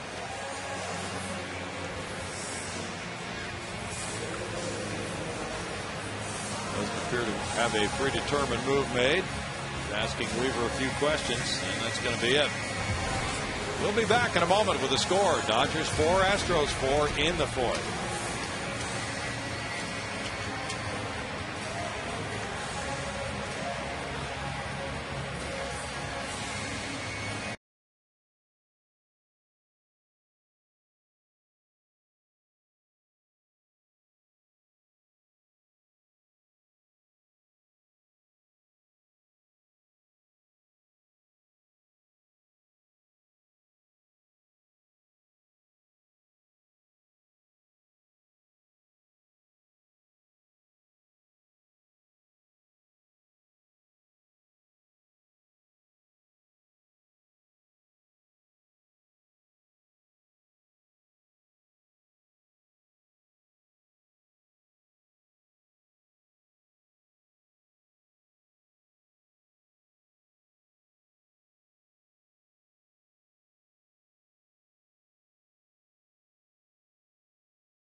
A reminder that something special is coming up next Sunday, September 19th. It will be the season's second Faith and Family Night after the 105 game against the Reds. Stick around for the event, including a concert with Mercy Me. Tickets start at only $7. You can do them online right now, astros.com/mercy, and buy tickets right now. Brownie? Thanks, Craig. Ronald Belisario is warmed up. He inherits runners at first and third with one out. It's a 4-4 ball game in the bottom of the fourth inning, and Carlos Lee's the batter. This was a single and 2 trips. Joe Torre thinking inning-ending double play, so he brings in Belisario with that power sinker. Well, he showed it again last night. There is strike one. This is his third consecutive game out of that bullpen for the Dodgers with a 2-1 record of 5.40 ERA. The numbers aren't pretty, but the stuff is really good. He gets a ground ball to third. Here's the throw to second, and then the relay to first. What a job by Theriot, hanging in on the double play. 5-4-3, and Belisario got exactly that double play ball for Joe Torre to keep the game tied 4-4.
By Comcast and by Gullo Ford and Gullo Toyota. The sizzler outside. Youngsters playing during this 4-4 ball game. It stayed 4-4 because Belisario came in and got a huge double play ball on Carlos Lee with runners at first and third and one out. Dodgers are preparing to pinch hit for him after Brad Ausmus leads off this fifth inning. Ramon Troncoso warming up in the bullpen. John Lindsay on deck to pinch hit for the pitcher. Nelson Figueroa delivers ball one to Ausmus, who struck out in the third inning.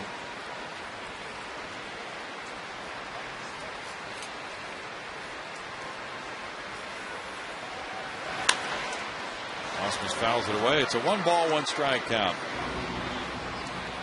Jeff Weaver in 2 innings allowed 3 hits, no runs. He had no walks and 1 strikeout. Plenty of souvenirs today. Rangers nothing, Yankees nothing. They've played 2 in Arlington. Cliff Lee is back in the rotation. He has not given up a hit through 2. Ausmus to right. Hunter Pence backing. 1 out. Gave that one a pretty good ride. Big double play turned by the Dodgers in the bottom half of the fourth inning. We'll take a look at it here. Mitchell plays the second big hop and then quickly unloads to Theriot. Perfect feed as he steps back to avoid contact from Hunter Pence. That's a nice turn because Hunter's coming hard trying to get a piece of him. Well done by Mitchell and Theriot. Initially, I thought as Mitchell backed up for the ball that possibly making a mistake and should have taken the out at home. John Lindsay bangs a line drive to left. Carlos Lee in, and that's going to be his first major league hit. As Lindsay, who got that first start last night, comes off the bench. He was 0 for 5. Go ahead and smile. Yeah. 16 minor league seasons, and he gets his first major league hit. Ball is thrown into the dugout. A nice effort by Carlos on this sinking line drive. But you have to feel happy for the Oklahoma kid. First time in the big leagues, but 16 years of minor league baseball. He's had family in town. Trent Olchin is 1 for 2. He scored after his single in the 4th. Fouling that when there's strike 1. What a moment for John Lindsay after all those years. Drafted back in '95 by the Rockies. Just waiting for an opening, and finally he gets one in September after a monstrous year at Albuquerque, and comes through with his first hit. 33 years old from Hattiesburg, Mississippi. Bunted. Figueroa throws to first. Olchin advances Lindsay. It's out number 2 in a 4-4 game. Sacrifice from 1 to 3, and Terrio bats. He's bunting for a base hit here. It's certainly not a sacrifice situation. Not a good bunt. I'm trying to push that one towards third. I don't know that I would credit him with a sacrifice. It's irrelevant. He's getting one for now. Astros 8, Dodgers 5 in the hit column. The Dodgers have the only error. Terrio is 0 for 2. He tried to bunt his way on. Lindsay doesn't run well. Nelson Figueroa probably had a play on him at second base. You can understand his desire to make sure he gets an out on that play.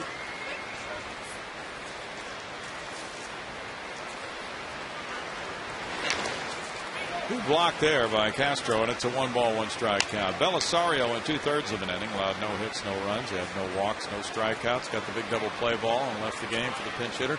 Gustavo Chacín is warming up for Houston. Figueroa has thrown 65 pitches.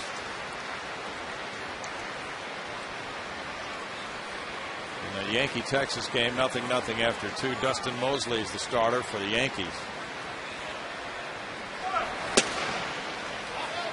2 balls and a strike to Terrio from LSU. Chacín getting loose.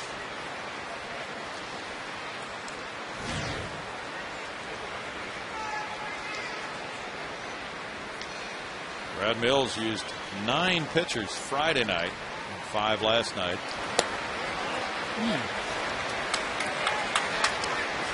3-1.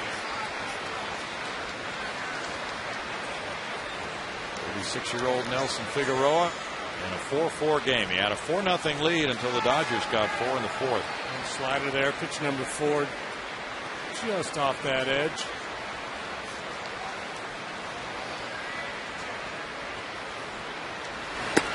Upstairs, and a walk to Terrio.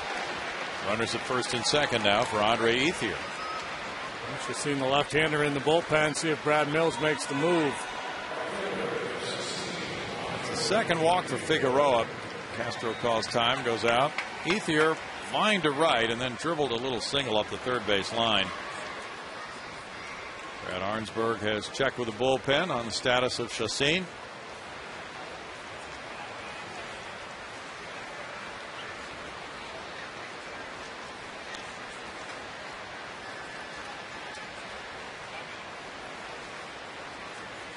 Pittsburgh's batting in the top of the 9th, trailing Cincinnati 1-0. Francisco Cordero in the game for the Reds, and this will signal the pitching change. Now Figueroa, who got a 4 spot from the Astros in the first inning, then gave all that lead back with the 4-run 4th, and he will leave now without a chance to be a winning pitcher. Could be the loser, though, as 2 men are on base as he departs. With 2 outs in the score, the Dodgers 4, the Astros 4. Back in a moment.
1977, Cheo Cruz and Cesar Cedeno hit 2 home runs apiece. And a 7-2 win over the Reds. Bob Watson also won. My goodness. J.R. Richards struck out 11, picking up his 15th win. That happened on this date in 1977. Thanks to AstrosDaily.com for that factoid. There's a lot of big names there on that one. Bet. Gustavo Chacin is 1-2. His ERA 4.71. He'd like to retire a big name of the Dodgers, Andre Ethier. Ethier's 1 for 2 in this game. Well, lefty comes out of that pen, and a couple left-handed bats due for the Dodgers here. Ethier, if he gets on, it'll be Gibbons. Mills making the move to stop the Dodgers in their tracks in this 4-4 game. Runners at first and second now with 2 outs.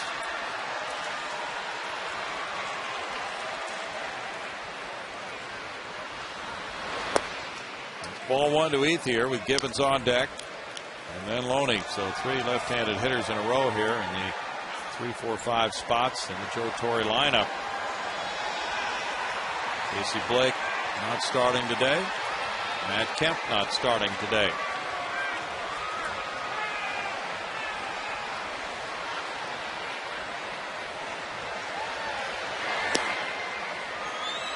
It's 2-0 to Ethier. Rafael Fakal also getting a day off. We talked about that Dodger lineup earlier. 3 guys looking for their first big league hit of the year. Some depressed batting average overall, and you think, hey, this could be a pitcher's day, but this one has a knack of crossing you up. There you go. This one gets by, but not very far. Throw to third is offline, and the runners both move up. Castro got there and tried to throw on the run to Downs, but Lindsay was moving, and he got into third, and Terrio moved into second behind him. A good base running there by Lindsay. Not a real speedy guy, but anticipating this ball in the dirt, he got a nice break on it. Good job by Downs, saving an error and a run. Or 2. Now it's a 3-0 count. First base open. And they'll put Ethier on. The intentional walk loads the bases now for Gibbons.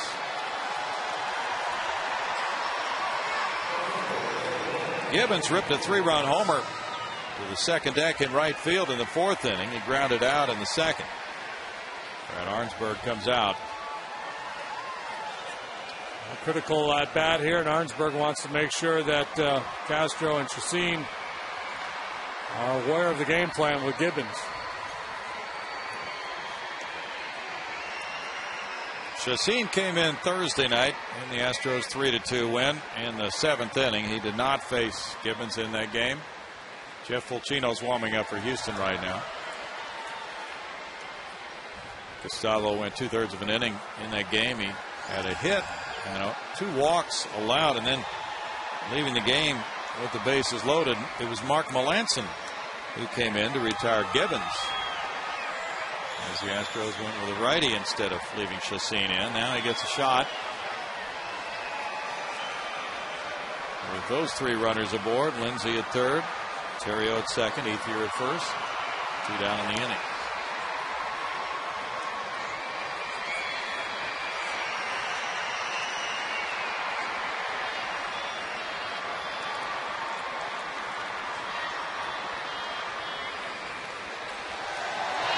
These guys must have a little history when Chacin was with Toronto and Gibbons in Baltimore playing in the AL East.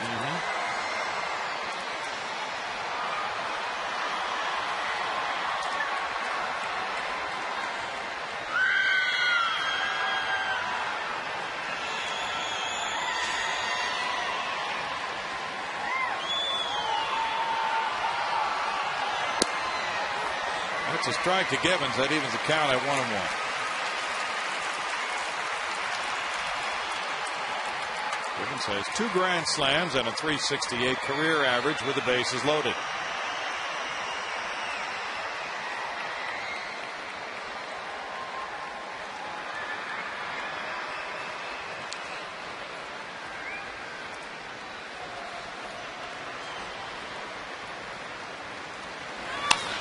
He hits that one toward the gap in left center. Michael Bourne got a jump, but it's caught by Carlos Lee. And in the 5th inning, Chacin gets a very big out for the Astros to keep this game tied 4-4.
Four-run 4th inning.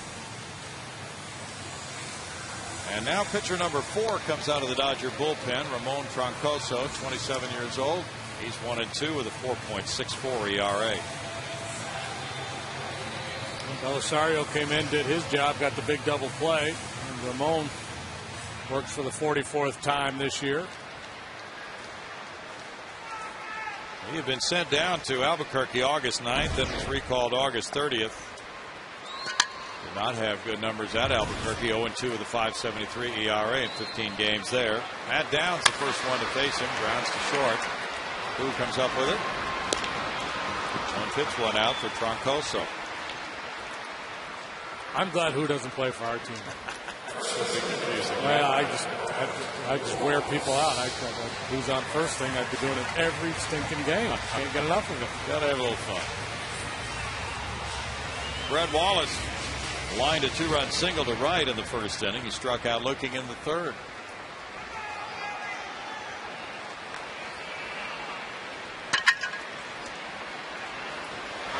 He settles into the battle of the bullpens. There is strike 1 to Wallace with Manzella on deck. Dodgers have 5 hits to the Astros 8. Nelson Figueroa went 4 2/3 innings, allowing 5 hits, 4 runs, 2 walks, 4 strikeouts. No balls, 2 strikes. Figueroa threw 68 pitches, 45 of them strikes. Pirates just got a 3 spot in the top of the 9th inning. They're still batting at Cincinnati, leading 3-1 now. Pirates have lost the first couple games of that series, but they have really battled. Joey Votto had the game-winning homer, and the Reds finally at bat last night. Right, the Pirates scored in the 9th last night, didn't they, to take a lead? They did. Massive. Tim Murdocks warming up for Houston. Troncoso pitching number 4 for Joe Torre today.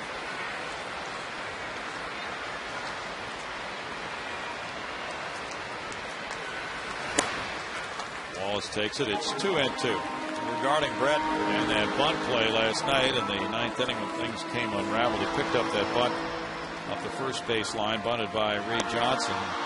He touched it when he was on the first base line. That was the ruling of Paul Emmel, the home plate umpire. And that was discussed today. They went over the video in the Astros clubhouse, Brad Mills and Brett Wallace. to left center field. He's got some good lift on this one. And Brett Wallace smacks one high off the wall. It stays in play. He's in with an opposite field double. That's his 5th double, and that's his power spot to left center. Well, what has happened is he's shown the ability at least to get to the inside fastball, and that's going to change the approach that some pitchers are going to have against him. They're still going to try to pitch him in because he is so good.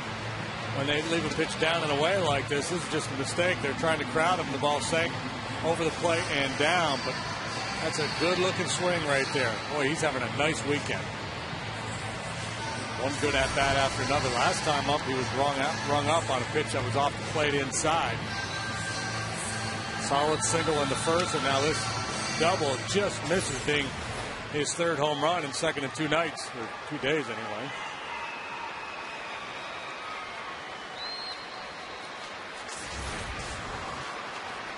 He has had a good burst here at the plate this weekend. That time is called. Tommy Manzella, the batter. Manzella 1 for 2. Wallace, Friday night, had 2 hits, a single and a double. Home run last night, and he lined out to right. And then 2 more hits today, a single and a double, and 2 runs batted in for Brett. They looked at the video, and Brad Mills said to Brett, and Brett said he thought the ball was foul, and that's why he touched it on the bunt in the 9th inning by Reed Johnson. They discussed that. There's ball 1 to Manzella. What did they discuss? Well, they discussed the fact that if he wanted to let it roll so it would go foul, that was fine, but let it roll a little bit longer because it tried to brush it. It was still fair, actually, the way it came out. That's a line shot to right field. Ethier backing, makes the catch. Wallace will hold at second base, 2 outs. Otherwise, pick the ball up and tag the batter. And sometimes the ball will be leaking back towards fair territory, and that's why you'll quickly swipe at it to make sure it's foul. But this was not. This one was clearly drifting foul, so you might as well let it go. And then the ensuing bunt play, Brandon Lyon makes an errant throw. The wheels just kind of came off there for the Astros late last night. Pick up the W.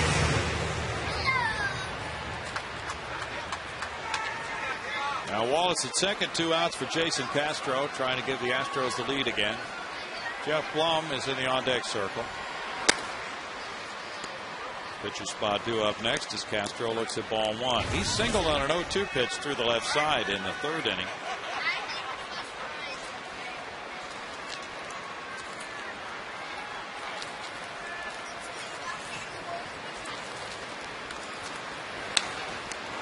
It back, and it's a 1-1 strike count.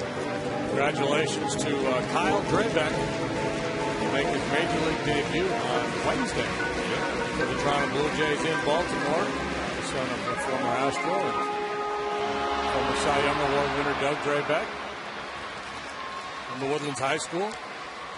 Doug and Christy and family will be heading for Baltimore. Yeah.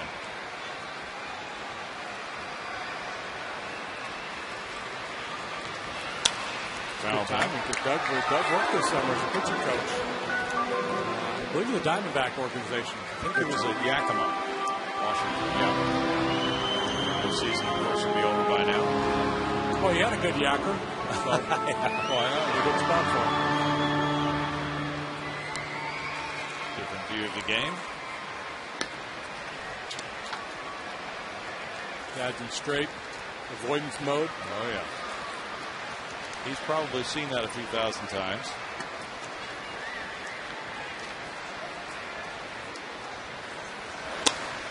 Outside to Castro, 2 balls, 2 strikes. It was a special moment for the Draybeck family. Kyle had a really good year this year in the minors. And of course, the Phillies had high hopes for him in that organization, but traded him to the Blue Jays in the Halladay deal. Well, you get a guy like Halladay, you've got to give up. Prize prospect, and Draybeck certainly qualifies. Soft fly ball, center field. Ochin coming in, and that dumps in for a hit. Wallace to the plate. The throw not in time. The Astros have the lead 5-4. And Castro continues to second base. Castro gets RBI number 7 and breaks the tie with a 2-out, 2-strike hit. And just a little blooper to shallow center field. And with 2 outs, Wallace doesn't have to worry about reading this one off the bat. He just goes with contact, so that allows him to score. Both middle infielders go out to try to make a play on the ball. Nobody covers second. That allows Castro to cruise into second base. And no chance of a play being made. You see the shortstop, second baseman both out there in pursuit. And pitcher should have come over and covered second base, but he may have been retreating to back up home on a potential throw there. Yeah. First baseman had moved into a position as a cutoff man. I guess that leaves it to Mitchell, the third sacker, to cover second. Now Jeff Blum is a pinch hitter for Gustavo Chacin. Chacin working 1/3 of an inning, allowed no hits, no runs, had a walk. It was intentional and no strikeouts. Blum has hit .265 pinch hitting. He's driven in 9. Started last night at third base.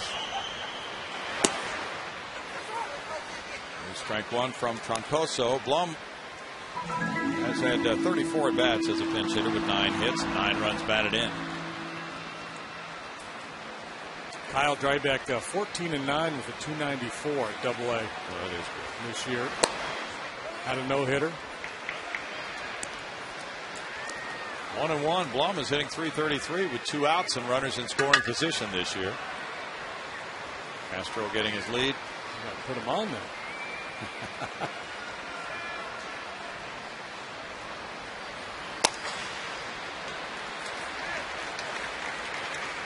2-1 to Jeff.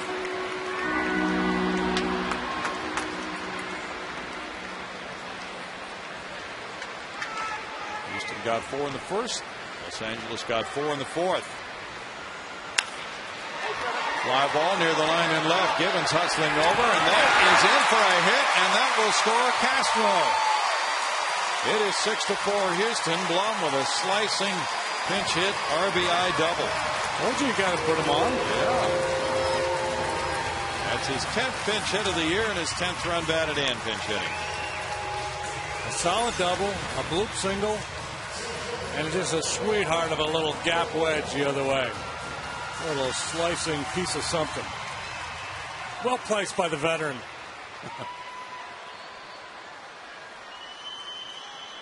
Use the whole court. A little cross-court winner. Yeah. Castro scoring run number 6 for the Astros. The ball wound up with the seats, and there's strike 1 to Michael Bourne. Back-to-back 2-out hits. Castro and Blum gave the Astros a 2-run lead. Bourne fouls that one away, and it's 0-2 to Michael. He has scored a run today and also stolen 2 bases with a single and a walk. Matching T-shirts. Jim Connors working this crowd into a frenzy down there. He is. He's working it.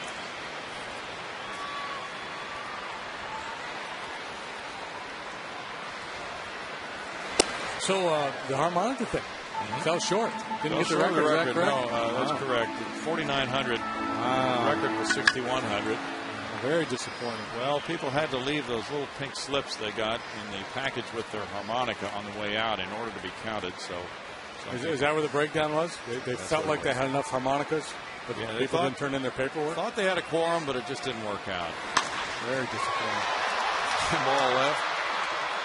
Gibbons is waiting. And in the 5th inning, the Astros grab the lead again with 2 runs, 3 hits, and a man stranded. 6-4 Houston.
run high up on that wall in left field. It was in the first, a 2-run shot, number 24 of the year. Brought to you by Coors Light. Coors Light Freeze Can.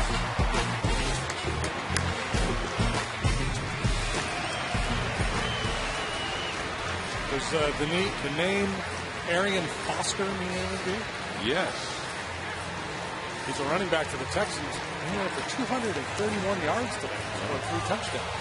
It was an amazing day. It's going to be a club record, right? I think it might be an NFL record. Is this a debut? Is he a rookie? He is a rookie, yes. Wow. We're going to have to amend that. He's not a rookie. Tim Burdack with those numbers, 2-1, a 3.19 ERA. Takes over in the 6th inning against lefty hitting James Loney. Loney has walked and tripled. He also scored a run after that triple in the Dodger 4-run fourth. Best rushing day against the Colts ever. And apparently, I believe it's the best rushing day for the opening day, for opening weekend. Oh. And Texans win. Congratulations to the local football team beating those pesky Colts. They had only beaten them once. They were 1-15 against them. A new era is dawning. Well, people are talking Super Bowl. That pitch, Billy Hahn. Somewhere out of the strike zone. 1 ball, 1 strike. Man. Good enough. A piece of that white line as far as I can tell. 1 ball, 2 strikes. Chassin in a position to be the winning pitcher after going 1/3 of an inning. Now a second straight lefty reliever comes in for Brad Mills. And of course, it might get very interesting if the game stays tight for the late innings. 2 balls, 2 strikes. Brandon Lyon has seen a lot of work. Matt Lindstrom's been in several games lately. It's virtually impossible to run out of arms in September. Yeah. Maybe 1 or 2 guys you can't call on any given day, but you get plenty of options. 2 balls, 2 strikes. Yeah, Henry Villar came in the other day, made his major league debut. Yeah. I liked a little bit. I mean, he's only out there for a short time. He had a real good-looking changeup. Right. Wouldn't mind seeing a little more of him. Well, you might see Fernando Abad also with the way this Dodger lineup is, with 3 left-handed hitters in a row, Ethier, Gibbons, and Loney in the 3, 4, 5 spots. Brad mentioned that he would be available. Line drive to left center field. And that will go to the wall. Loney heads for second. He has a triple and a double in this game now. And that's his 40th 2-base hit of the year. We were talking about him earlier. He doesn't hit the ball out of the ballpark like you would like for a first baseman, but he brings a lot of other attributes to the table. Slick glove man and runs well. 40 doubles is a big number. It's a high slider. And Brad Mills going to make the move. Jeff Fulcino's coming in. He'll be pitcher number 4 for the Astros with a 6-4 Houston lead. Back in a moment.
nobody out. Jeff Fulcino comes in facing Russ Mitchell. Mitchell is 0 for 1 with a sac fly.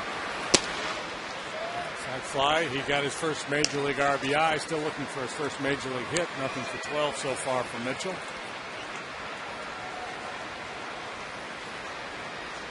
Fulcino's making his 43rd outing of the year.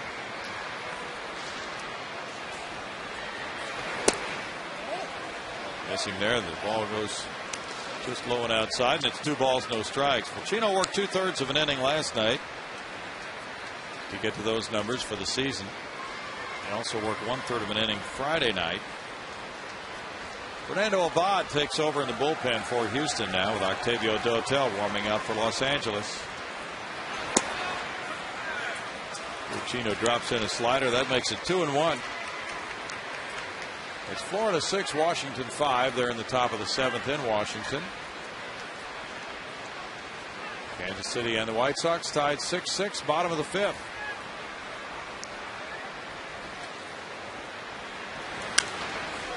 That one's fouled back off the screen to take the count to 2-2.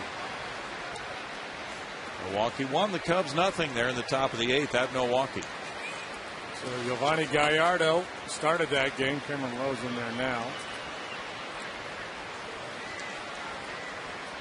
And Casey Coleman for the Cubs today, who we saw last week in Chicago. 7 innings of shutout baseball for Gallardo today.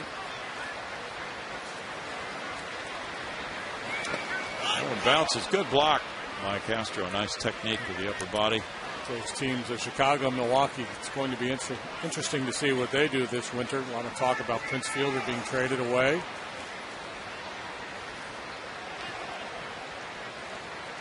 That would create a major tectonic shift in the NL Central, at least in the Milwaukee Brewers organization, losing him. Well, they have a lot of firepower. They could get a frontline pitcher.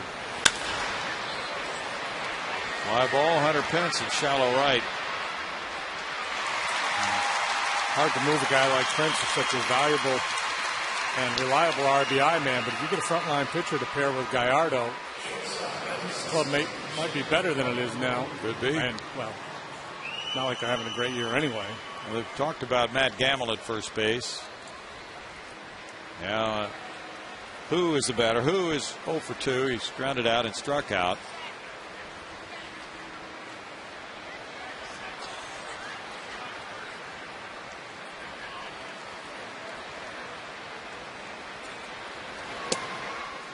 Fulcino hits the corner. There's strike one for Jeff. Of course, when Abbott and Costello were doing that famous who's on first routine back in the 30s, 40s, whenever they started that, there were no baseball players from Taiwan in the big leagues. So the idea that there ever really would be a guy named Who playing in the major leagues probably never crossed their mind. So comedy is not only timeless, but it can improve over the decades.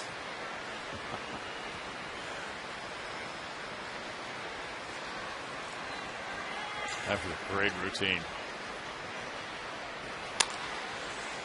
Rolled outside first base. If you don't know what we're talking about, just Google it. Abbott and Costello, who's on first. YouTube has got it.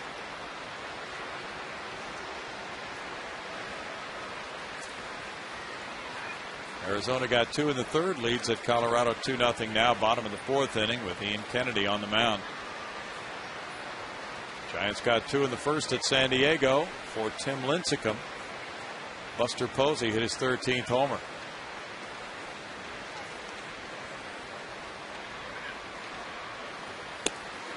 Fulcino gets a strikeout looking on Who. 2 outs.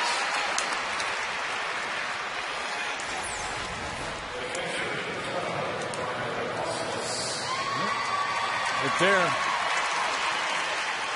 Top of the zone, outside third. Now Brad Ausmus, who provided Astros fans with one of their best memories of the postseason with that home run he hit against the Braves in 05 in Game 4 of the playoffs. Matt Kemp was on deck. And you know Brad would love to go out with a tying 2-run shot right here in a 6-4 game. There's strike one. He's 0 for 2.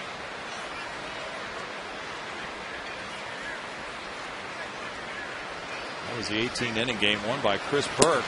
Brad said the Burke home run actually would be one of his top memories. His home run also would be high on the list. And he talked about an exhausting 18-inning game. But he said, remember, I didn't catch every inning of it. I played a few innings at first base. Old Chavez came in to catch. Then when Clemens came in relief, I moved back behind the plate. That was wild with the catchers and first baseman shuttling back and forth with Phil Garner. Let's hear more of what Brad had to say in that interview. Well, there's a lot of memories from Houston in the Astrodome and in Minute Maid Park. You know, I was fortunate to be part of a number of playoff teams, including the World Series here in 2005. So I've got great memories. One more good memory. The fact that we didn't get rung up on that one. 2-2. It did a little negotiating with Billy Hahn after the last one, and may have convinced him. Everything's been in the zone so far. It's 2-2.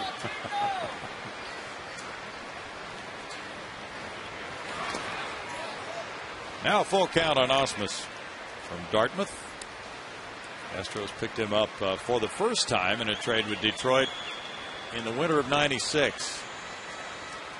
And they traded him back to Detroit and reacquired him for the 2001 season. He was gone for 2 years. Brad had been drafted by the Yankees in '87, and Colorado took him in the expansion draft. '92 line drive. Sanchez robs Osmus. And the Dodgers get no runs a hit and leave a man on. Osmus with a bid for an RBI single. Sanchez took it away. 6-4 Houston.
Here's the game's energy insight, brought to you by Centerpoint Energy. The Astros got 4 on 5 hits in the first. Dodgers came back.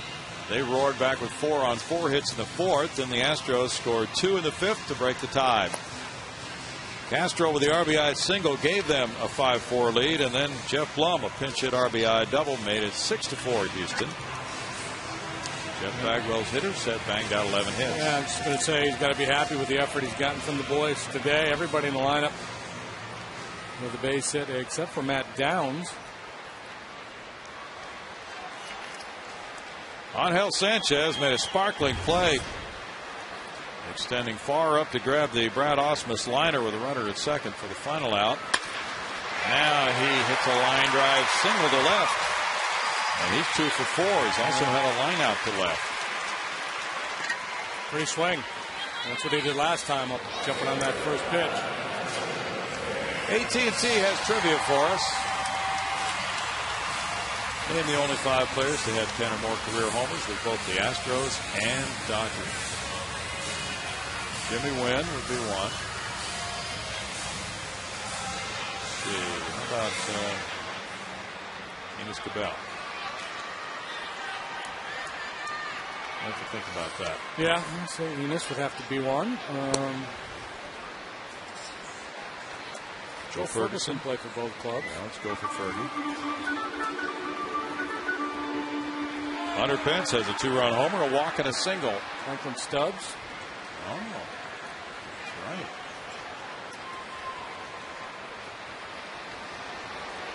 Bill Garner? No, I don't think Garner would have. He was in LA that long. He was there long enough to slug Mike Marshall. That's true. Got into it loose. 2 balls, no strikes. You could say he did some heavy hitting for both clubs. And the throw goes to first. Roy Oswalt in that 3-0 gem for the Phillies, shutting out the Mets. Went to 12-13 for the year. His ERA down to 2.94.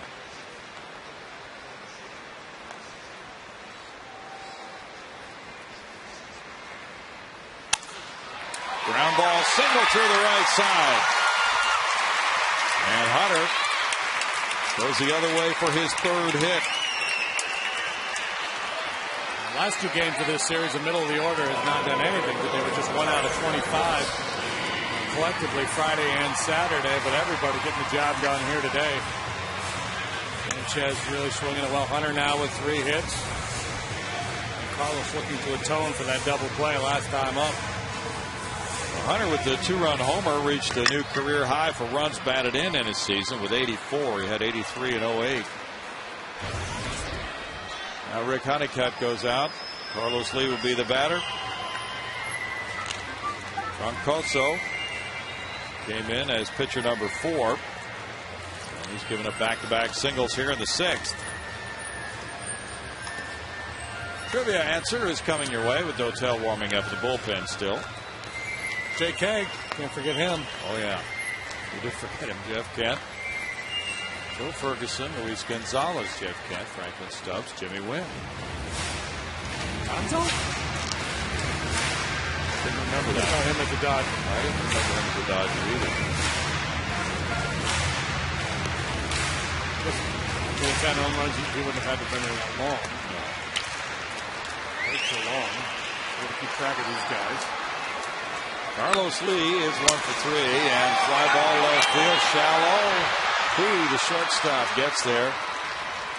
No infield fly call because the ball wasn't in the air very long, and he had to scamper out. 1 out. Good play by who? Indeed. We could have some fun with him. Downs is 0 for 3, as you mentioned. He's the only guy who hasn't reached the hit column for the Astros. They've sprinkled 13 hits throughout their lineup. He is 0 for 3, but he did reach on an error and score a run. Gonzo was a Dodger in 2007. In 1 year with LA, hit 15 home runs. Okay. Before moving on and finishing his career with the Fish. Downs looks at ball 1. Toronto got 2 in the bottom of the 9th, and down Tampa Bay 5-4. Kevin Gregg, the winner, beating Rafael Soriano. Adam Williams with his 22nd home run. Pittsburgh knocked off Cincinnati 3-1 with 3 in the 9th inning on Francisco Cordero, the loser. Chan-Ho Park won that one, beating the Reds, and Joel Hanrahan got save number 5. 2-0 to Downs with Wallace on deck.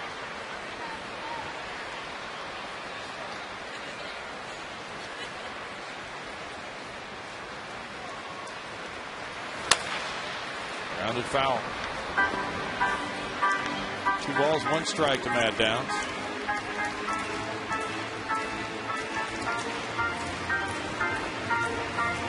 Kershaw, the talented young left-hander for the Dodgers. He is. He's not pitching in this series. Would like to have seen him. He goes Tuesday night at San Francisco against Barry Zito. Runner going. Here's the throw to second. Not in time there. A throw to first. Gets Downs. So with the runners on the move, the Astros stay out of a double play. Sanchez gets to third. Pence to second. Downs grounding out. I can't believe Troncoso threw this ball to second base. I mean, he looks up. He has to see the base runner right on top of the bag. And he's lucky Terrio had the presence of mind to continue on with a throw to first base, or he would have had bases loaded and just one out. Now 2 out, second and third for Brett Wallace. They'll put him on to work to Manzella. Wallace with a pair of hits, 2 runs batted in, a run scored. Draws the intentional walk. Manzella will get the bases loaded RBI shot.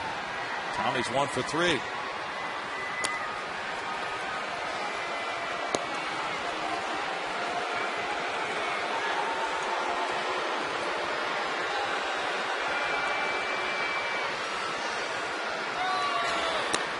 Ball 3 from Troncoso. Dotel has been warming up for some time.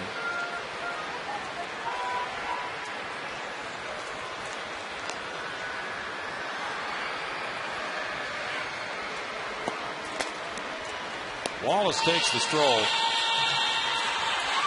And with 2 outs, 3 men on, it's Manzella who singled to right, grounded to third, and lined to right. Astros, all kinds of traffic today. 13 hits, base runners at every inning. Still looking to deliver that knockout blow, though.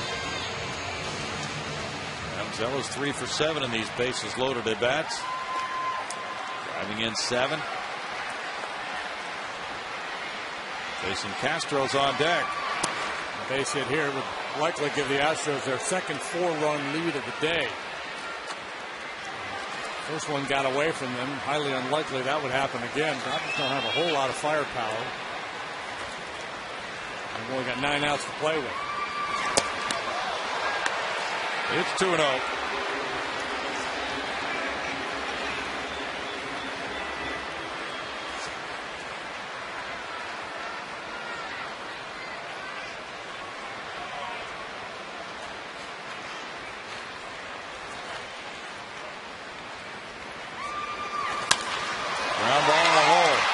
Sliding, getting up and throwing, makes a nice play to retire Manzella.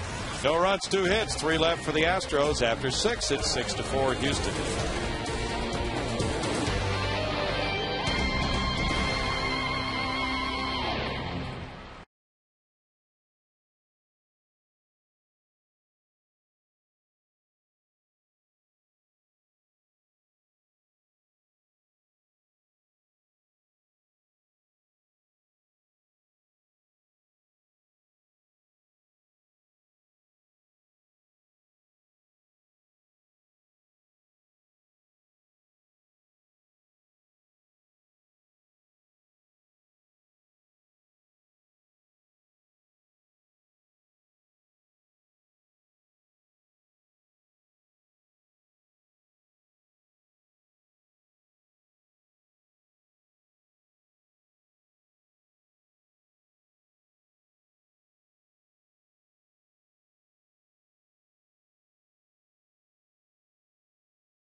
Chevy dealers, by Capital One, by Verizon Wireless, and by 5-Hour Energy. Brad Ausmus and his 10 years in Astros uniform. Victor Dare. Today, Brad Ausmus has been in the starting line for the Dodgers. He's 0 for 3, hit a line drive, headed for right field in the 6th inning, but it was caught by Sanchez. back when it was 6-4 Astros. Well, it's still 6-4 Astros. Astros had a shot there with the bases loaded. Tommy Manzella hit a grounder in the hole. Chin-Lung Hu with a nice play on it. Now the Dodgers come up with a pinch hitter, Reed Johnson, to open the 7th inning against Jeff Fulchino. Running for Troncoso. Troncoso in 2 innings allowed 5 hits, 2 runs. With 1 walk, it was intentional, and no strikeouts. And then strike 1 for Fulchino.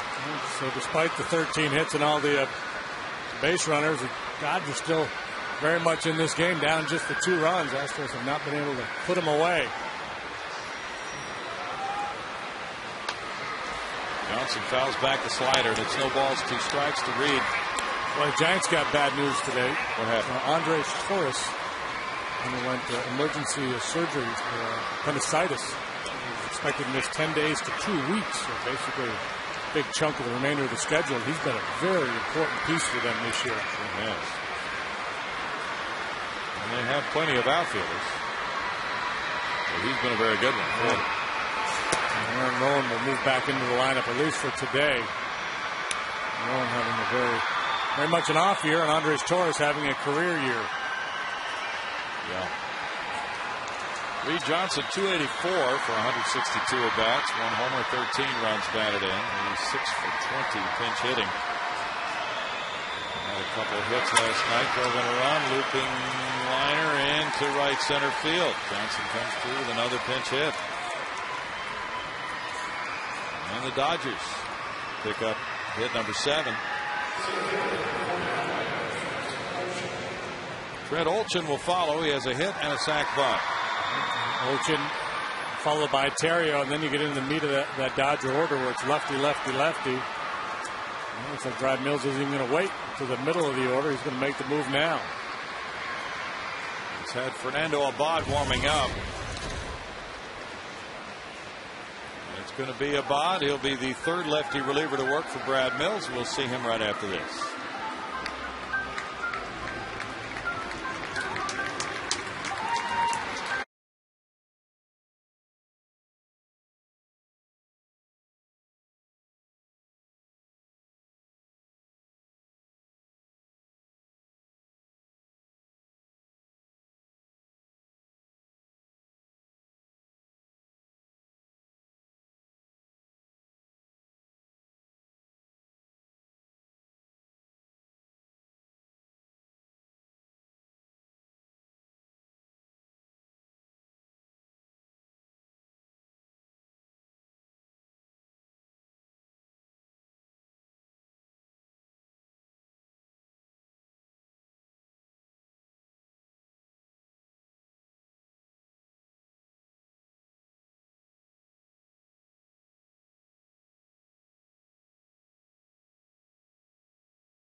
Coming up Friday for college students, it's the 6:05 game with the Reds. That's Friday at 6:05. Show up for college night, and college students can enjoy pre- and post-game events in the 5-7 Grill with food and drink specials. And here's the important thing. You need a wardrobe. College students like T-shirts. First 200 students of the pregame event receive a college night T-shirt. So buy your tickets today, Astros.com/college. Perfect for college wear. Everybody needs T-shirts. No, you know it. Now the Astros outfielders get in position. Fernando Abad has been warming up. He'll come in with a runner at first. And the pinch hitter will be Matt Kemp. Abad is 0-1 with a 3.27 ERA. Kemp is pinch hitting for Trent Olchin as Abad takes over for Jeff Fulchino.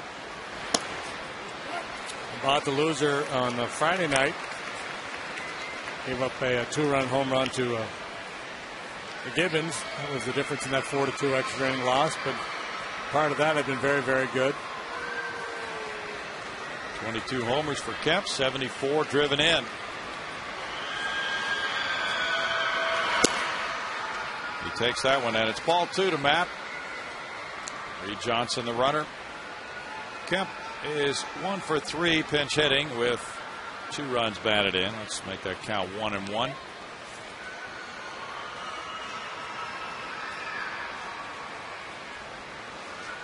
A very talented player. He hits this one in the air to left. Carlos Lee hustling in over toward the line. Takes care of out number 1.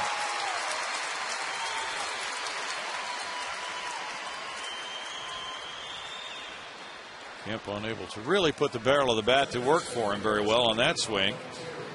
And Abad now moves on to face Ryan Theriot.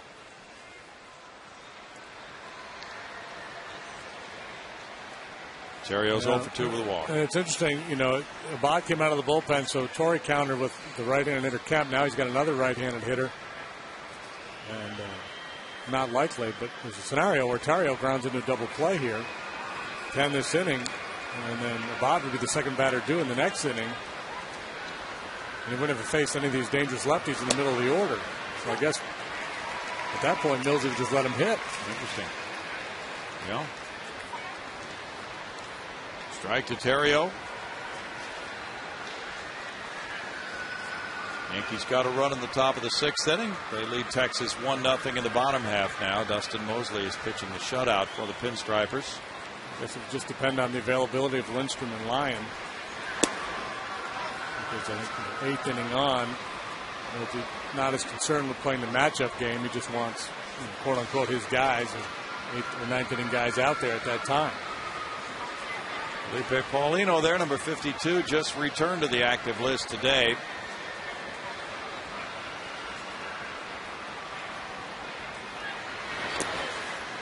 Good stop there by Castro. It's 2 balls and a strike.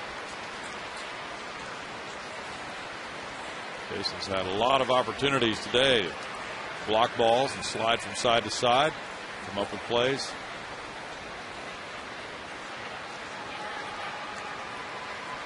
Mark Melanson's had a couple of days off. He pitched Thursday night, an inning and a third. Strike makes it 2-2.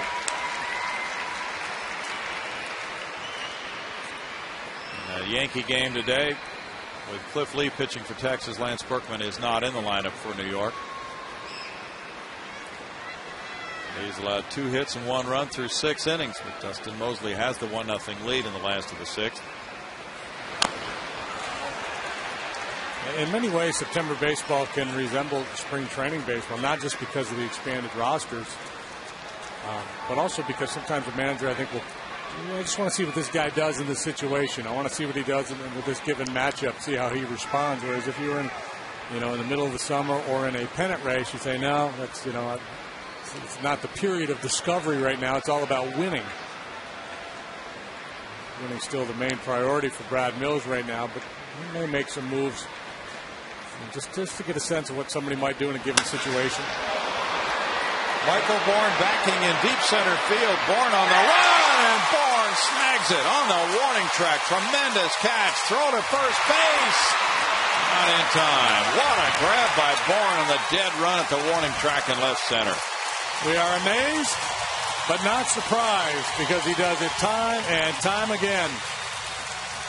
The fans on their feet, and why not? Boy, that was a sparkling play. Looked like extra bases for Theriot and a run for the Dodgers, but he's able to track it down. Not so fast, folks. I got it covered out here. You better get back to first base.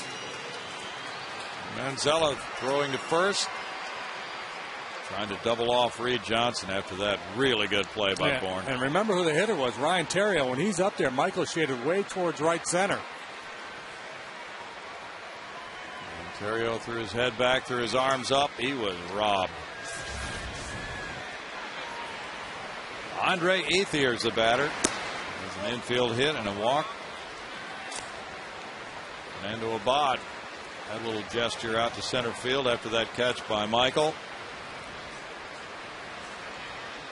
That saved him some big-time trouble. Allows him to concentrate on Ethier with a runner at first and 2 outs.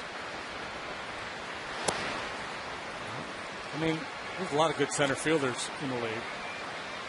So you can't make the claim that nobody makes that play other than Michael Bourne, but he's with a select few. Doesn't run that one down. It's a 6-5 game, and Terrio's likely standing on third base. Michael with a breakthrough year with a Gold Glove last year might get another one. 2 balls and a strike. We talk about his influence offensively all the time. He has scored 81 runs. How many has he taken away? Pretty hard to quantify that.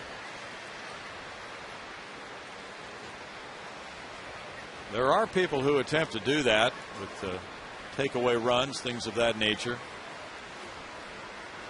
And they'll put together the range factor of the normal center fielder. Factor in Michael making a catch like that one. Castro, the third baseman, Downs right there. Castro has it. And in the 7th, it's no runs a hit. With a runner stranded, it's 6-4 Astros. And God Bless America is coming up from Minute Maid Park. And now, ladies and gentlemen, it's time for a Minute Maid Park Sunday tradition. Joining us on the field and performing God Bless America, we welcome Astros favorite, Joe Prince.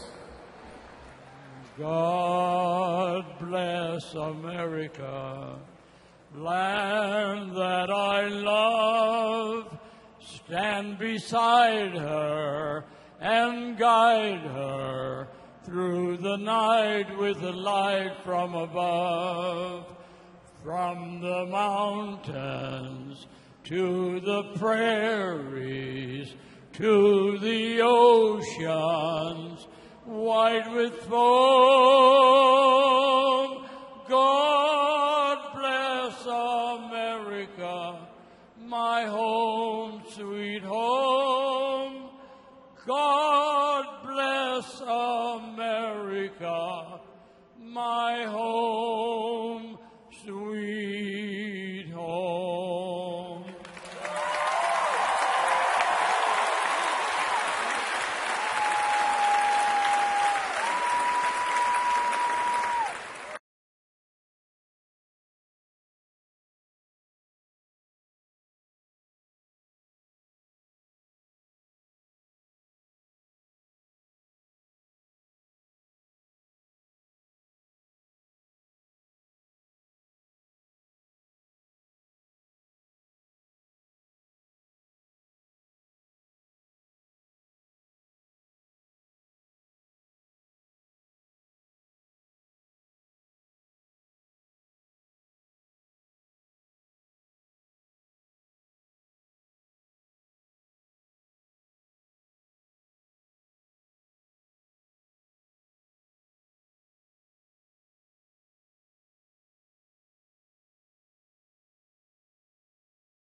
They've watched the Astros build a 6-4 lead. And the Dodgers have brought in pitcher number 5 of the day. Reed Johnson stays in to play center field after pinch hitting for Troncoso. And it's Octavio Dotel on the mound. Dotel is in the leadoff spot in the order. With a 3-3 record, 22 saves. Throwing ball 1 to Jason Castro has had a nice day of it with 2 hits, an RBI, and a run scored. Dotel Start of the year with the Pirates, was traded to the Dodgers. It's not like the Dodgers didn't try at the trade deadline. They were pretty active. Just haven't played very well. Broken bat. Gobbled up and thrown to first by Terrio. 1 out. Astro, though, had the go-ahead RBI with that single in the 5th inning. Now, Fernando Abad does indeed stay in to hit, as you theorized he might, with Gibbons and Loney due to be the first 2 batters in the 8th inning being left-handed hitters. Abad gets the at-bat and takes a look at ball 1. Yeah, you got a 2-run lead, so, you know, if you were tied, or certainly if you were down, you would hit for him, but you got a 2-run lead, so your concern isn't so much about scoring anymore, it's about stopping the other clubs. So you want to have that lefty out there in the top of the 8th. First plate appearance for Abad. 1 ball, 1 strike. He comes in against the hard-throwing former Astro. Dotel is 36. Octavio makes it a 1-2 count. Octavio went 2 scoreless innings in the 11-inning Dodger win on Friday night, and he got the victory. Matt Lindstrom's warming up for Houston as Dotel gets a strikeout. 2 down.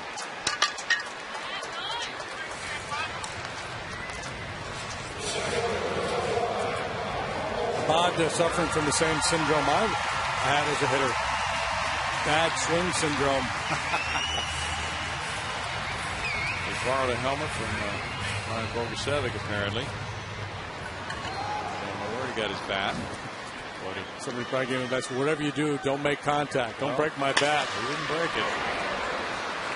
Foul ball, Michael Bourne, strike 1. Bogusevic wants the helmet back.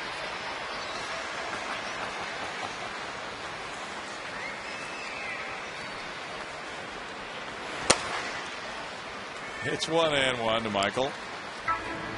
He has a single, a walk, 2 stolen bases, and a run scored in this game, and a fabulous catch in left center field. Ontario.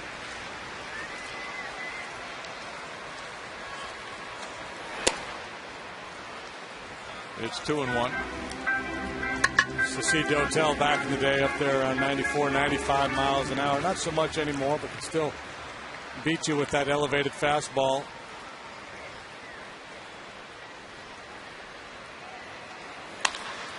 Grounded, and there's a diving play by Loney, tossing to Dotel, out at first.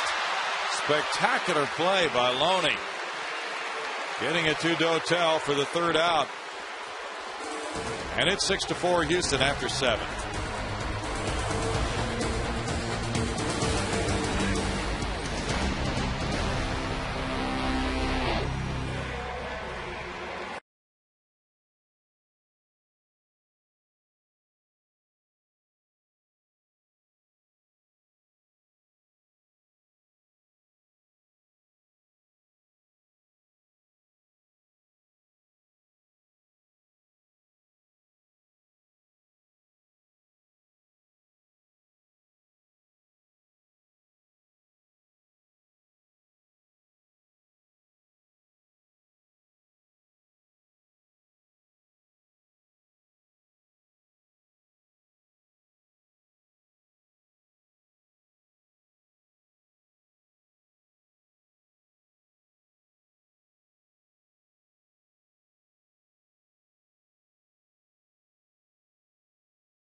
It is hot. And ready for somebody very soon here at Minute Maid Park.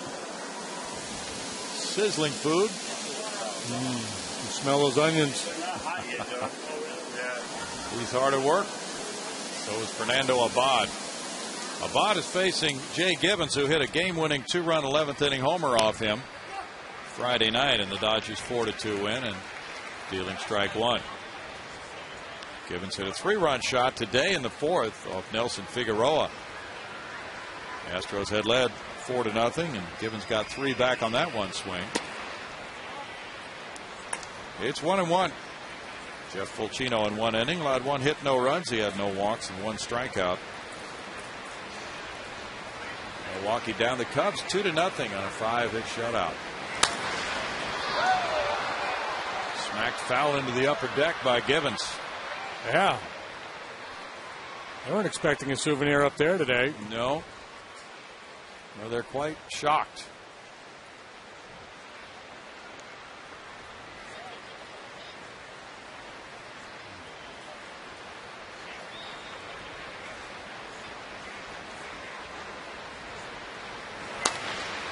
Gibbons bounces one wide of first base for Wallace. Still a 1-2 count. In that Milwaukee shutout win, it was Giovanni Gallardo winning his 12th, beating Casey Coleman, who's 1-2. John Axford got his 21st save, and Casey McGee hit his 21st homer. The attendance today is 30,240 paid.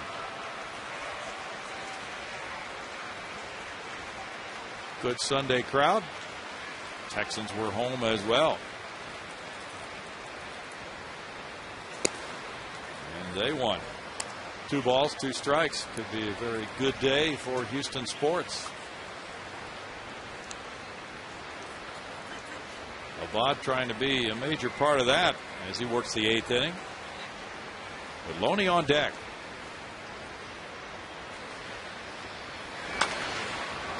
It's a fair ball this time, and Wallace will take it to first. 1 out. We go to Greg Lucas. Early today, we chatted with a Pearland Little League coach, and you know, if you've got a youth league team, Chevy is in your corner. Chevy's been a sponsor of youth baseball programs throughout the state of Texas. And if you want to learn more about it, log on to ChevyTexasBaseball.com. That's quite a program. Greg Lucas has been mingling with some youth baseball players earlier today. James Loney has been on all 3 times. A lot of youngsters come out on Sunday. Pearland kids, they got beat in the U.S. final, correct? Yeah.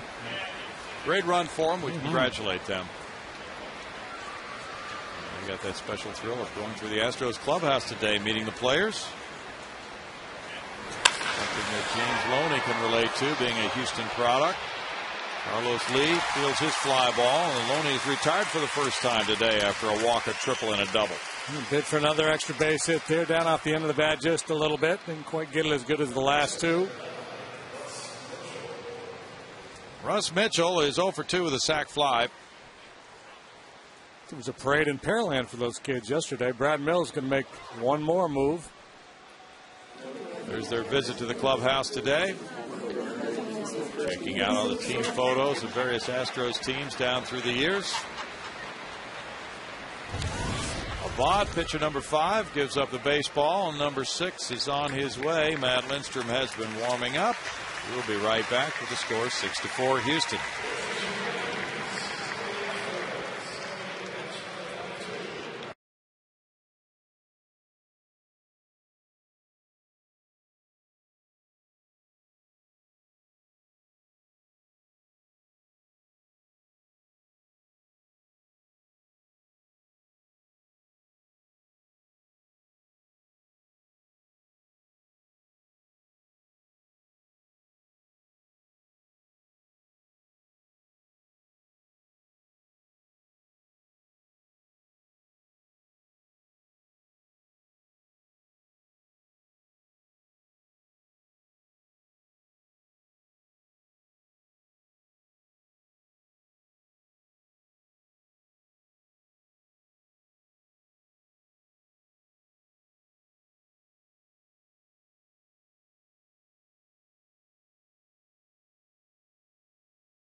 one hitless inning, and he's back on Sunday for more, JD.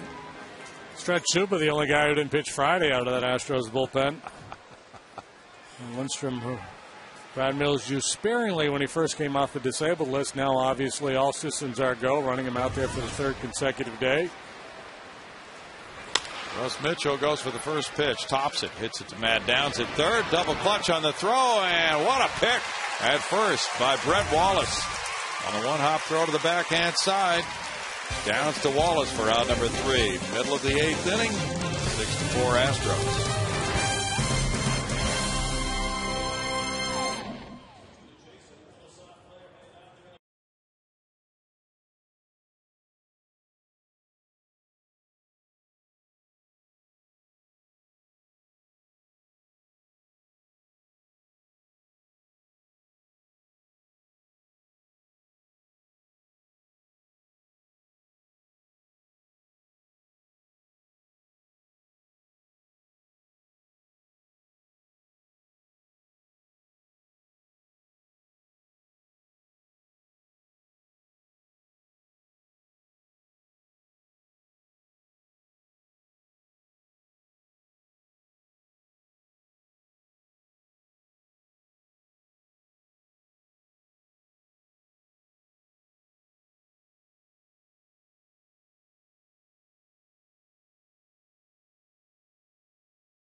We go to the bottom of the 8th. Sanchez, Pence, and Lee due up. Octavio Dotel, pitcher number 5 in the game for the Dodgers, faces Angel Sanchez. And throw strike 1 to him. Angel is 2 for 4 in this game.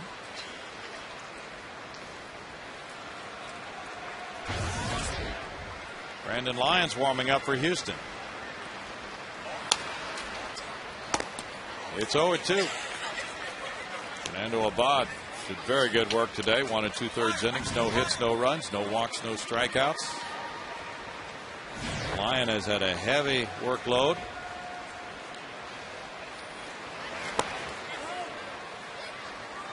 The slider makes it 1 ball, 2 strikes. Detroit got 5 in the 8th and beat Baltimore 6-2. Justin Verlander going to 16-8. He beat reliever Mike Gonzalez, who's 0-3. Brandon Inge hit his 11th homer. 2 balls, 2 strikes. Kevin Slowey and the Twins beat Cleveland at Cleveland 6-3. Slowey went to 12-6. Out to right center field, being chased by Johnson and caught by Ethier. 1 out.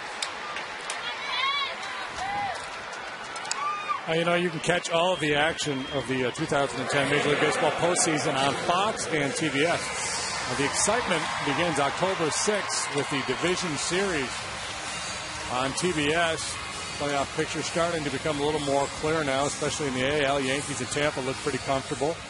Twins with a 6-game lead over the White Sox. Rangers 7.5-game lead over Oakland, and been in a pretty comfortable position for a good long while now. A little murkier in the National League. Reds with a comfortable lead over the Cardinals, but everything else up for grabs. Dead heat in the East. Padres lead the Giants by a game in the West. 3 or 4 clubs still in the mix for the wild card. Strike to Hunter Pence. Hottest team of all, the Colorado Rockies, have won 9 in a row. 2.5 games back in the West. And 3.5 back in the wild card. They trail Arizona 2-0 this afternoon. Dotel strikes out Pence. Second strikeout for Dotel.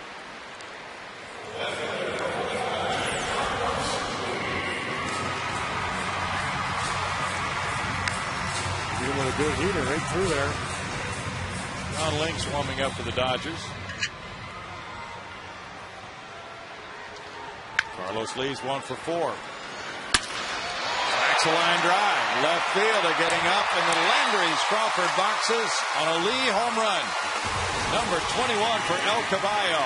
And it's 7-4 Houston. 83 runs batted in for him.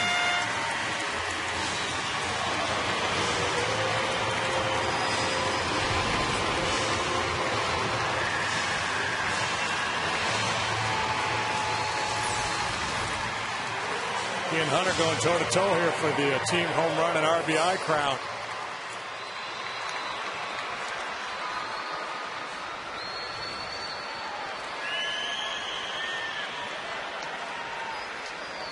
They really are. Lee with 2 hits today. And Matt Downs, the only Astro who hasn't reached the hit column. Won the starting 8. Fouls it back, strike 1. Downs 0 for 4 and scored a run. Lee took the tour to give the Astros a 3-run lead. That's a 14-hit game for them. Narveson and Myers tomorrow.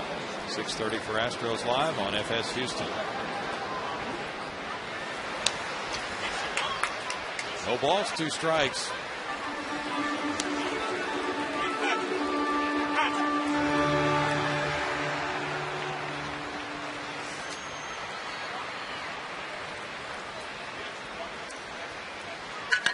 It's 4-6, Washington 5. Florida batting top of the 9th inning. I just wondered what inning Troy Tulowitzki will hit his game-tying home run in today. Yeah, many things have gone. 2-0 Arizona after 6. Yesterday, 2-1 ball game out there in Colorado yesterday. Which has been outstanding. Cotel gets strikeout number 3. That ends the 8th inning. With the Lee home run making it Houston 7, Los Angeles 4. Moving to the 9th.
Your Texas Ford dealers. Check out the 2010 F-150 and drive one.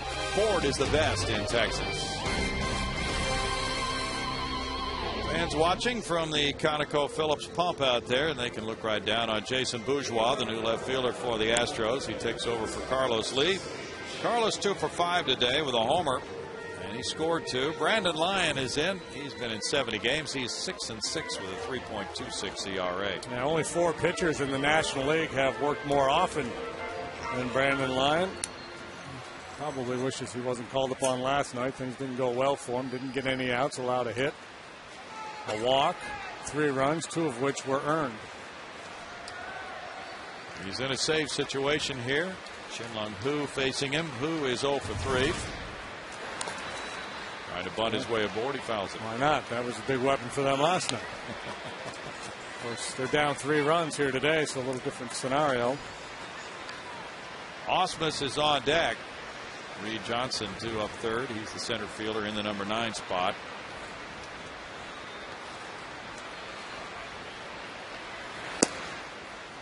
It's a 1-ball, 1-strike count.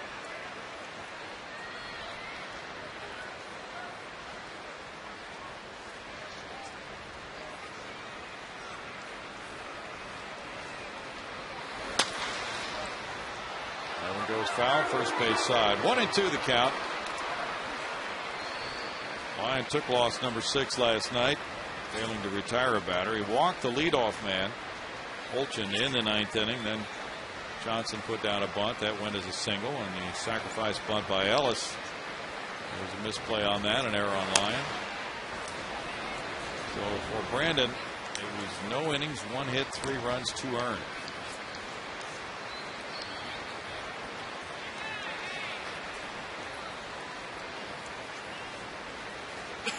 This is the 4th appearance for him in this 4-game series. Wow.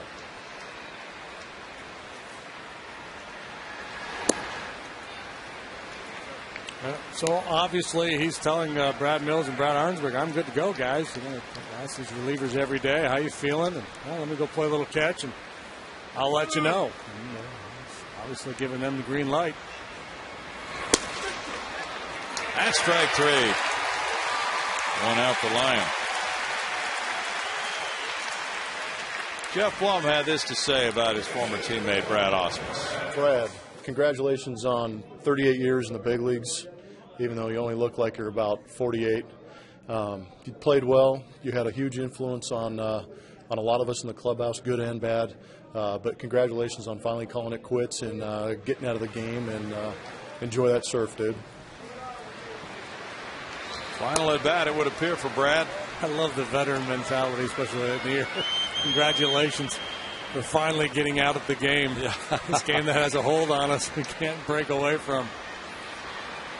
Brad 0 for 3. Did a line drive headed for right field, but Sanchez made a heck of a play on it in the 6th inning. 1-1.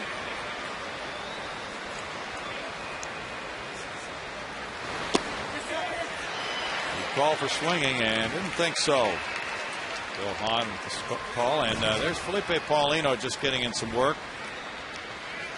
1 ball, 2 strikes. Just returning to the active roster today. Lyon had 15 straight scoreless appearances until last night, covering 16 innings. 2-2. I'm not sure, but I think Brad told Billy Hahn, ask Brandon Lyon whether I won or not on that one. Ooh.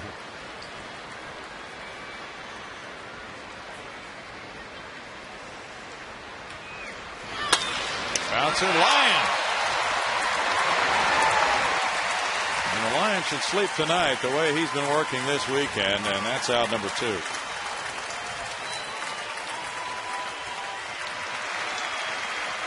Fans rising here.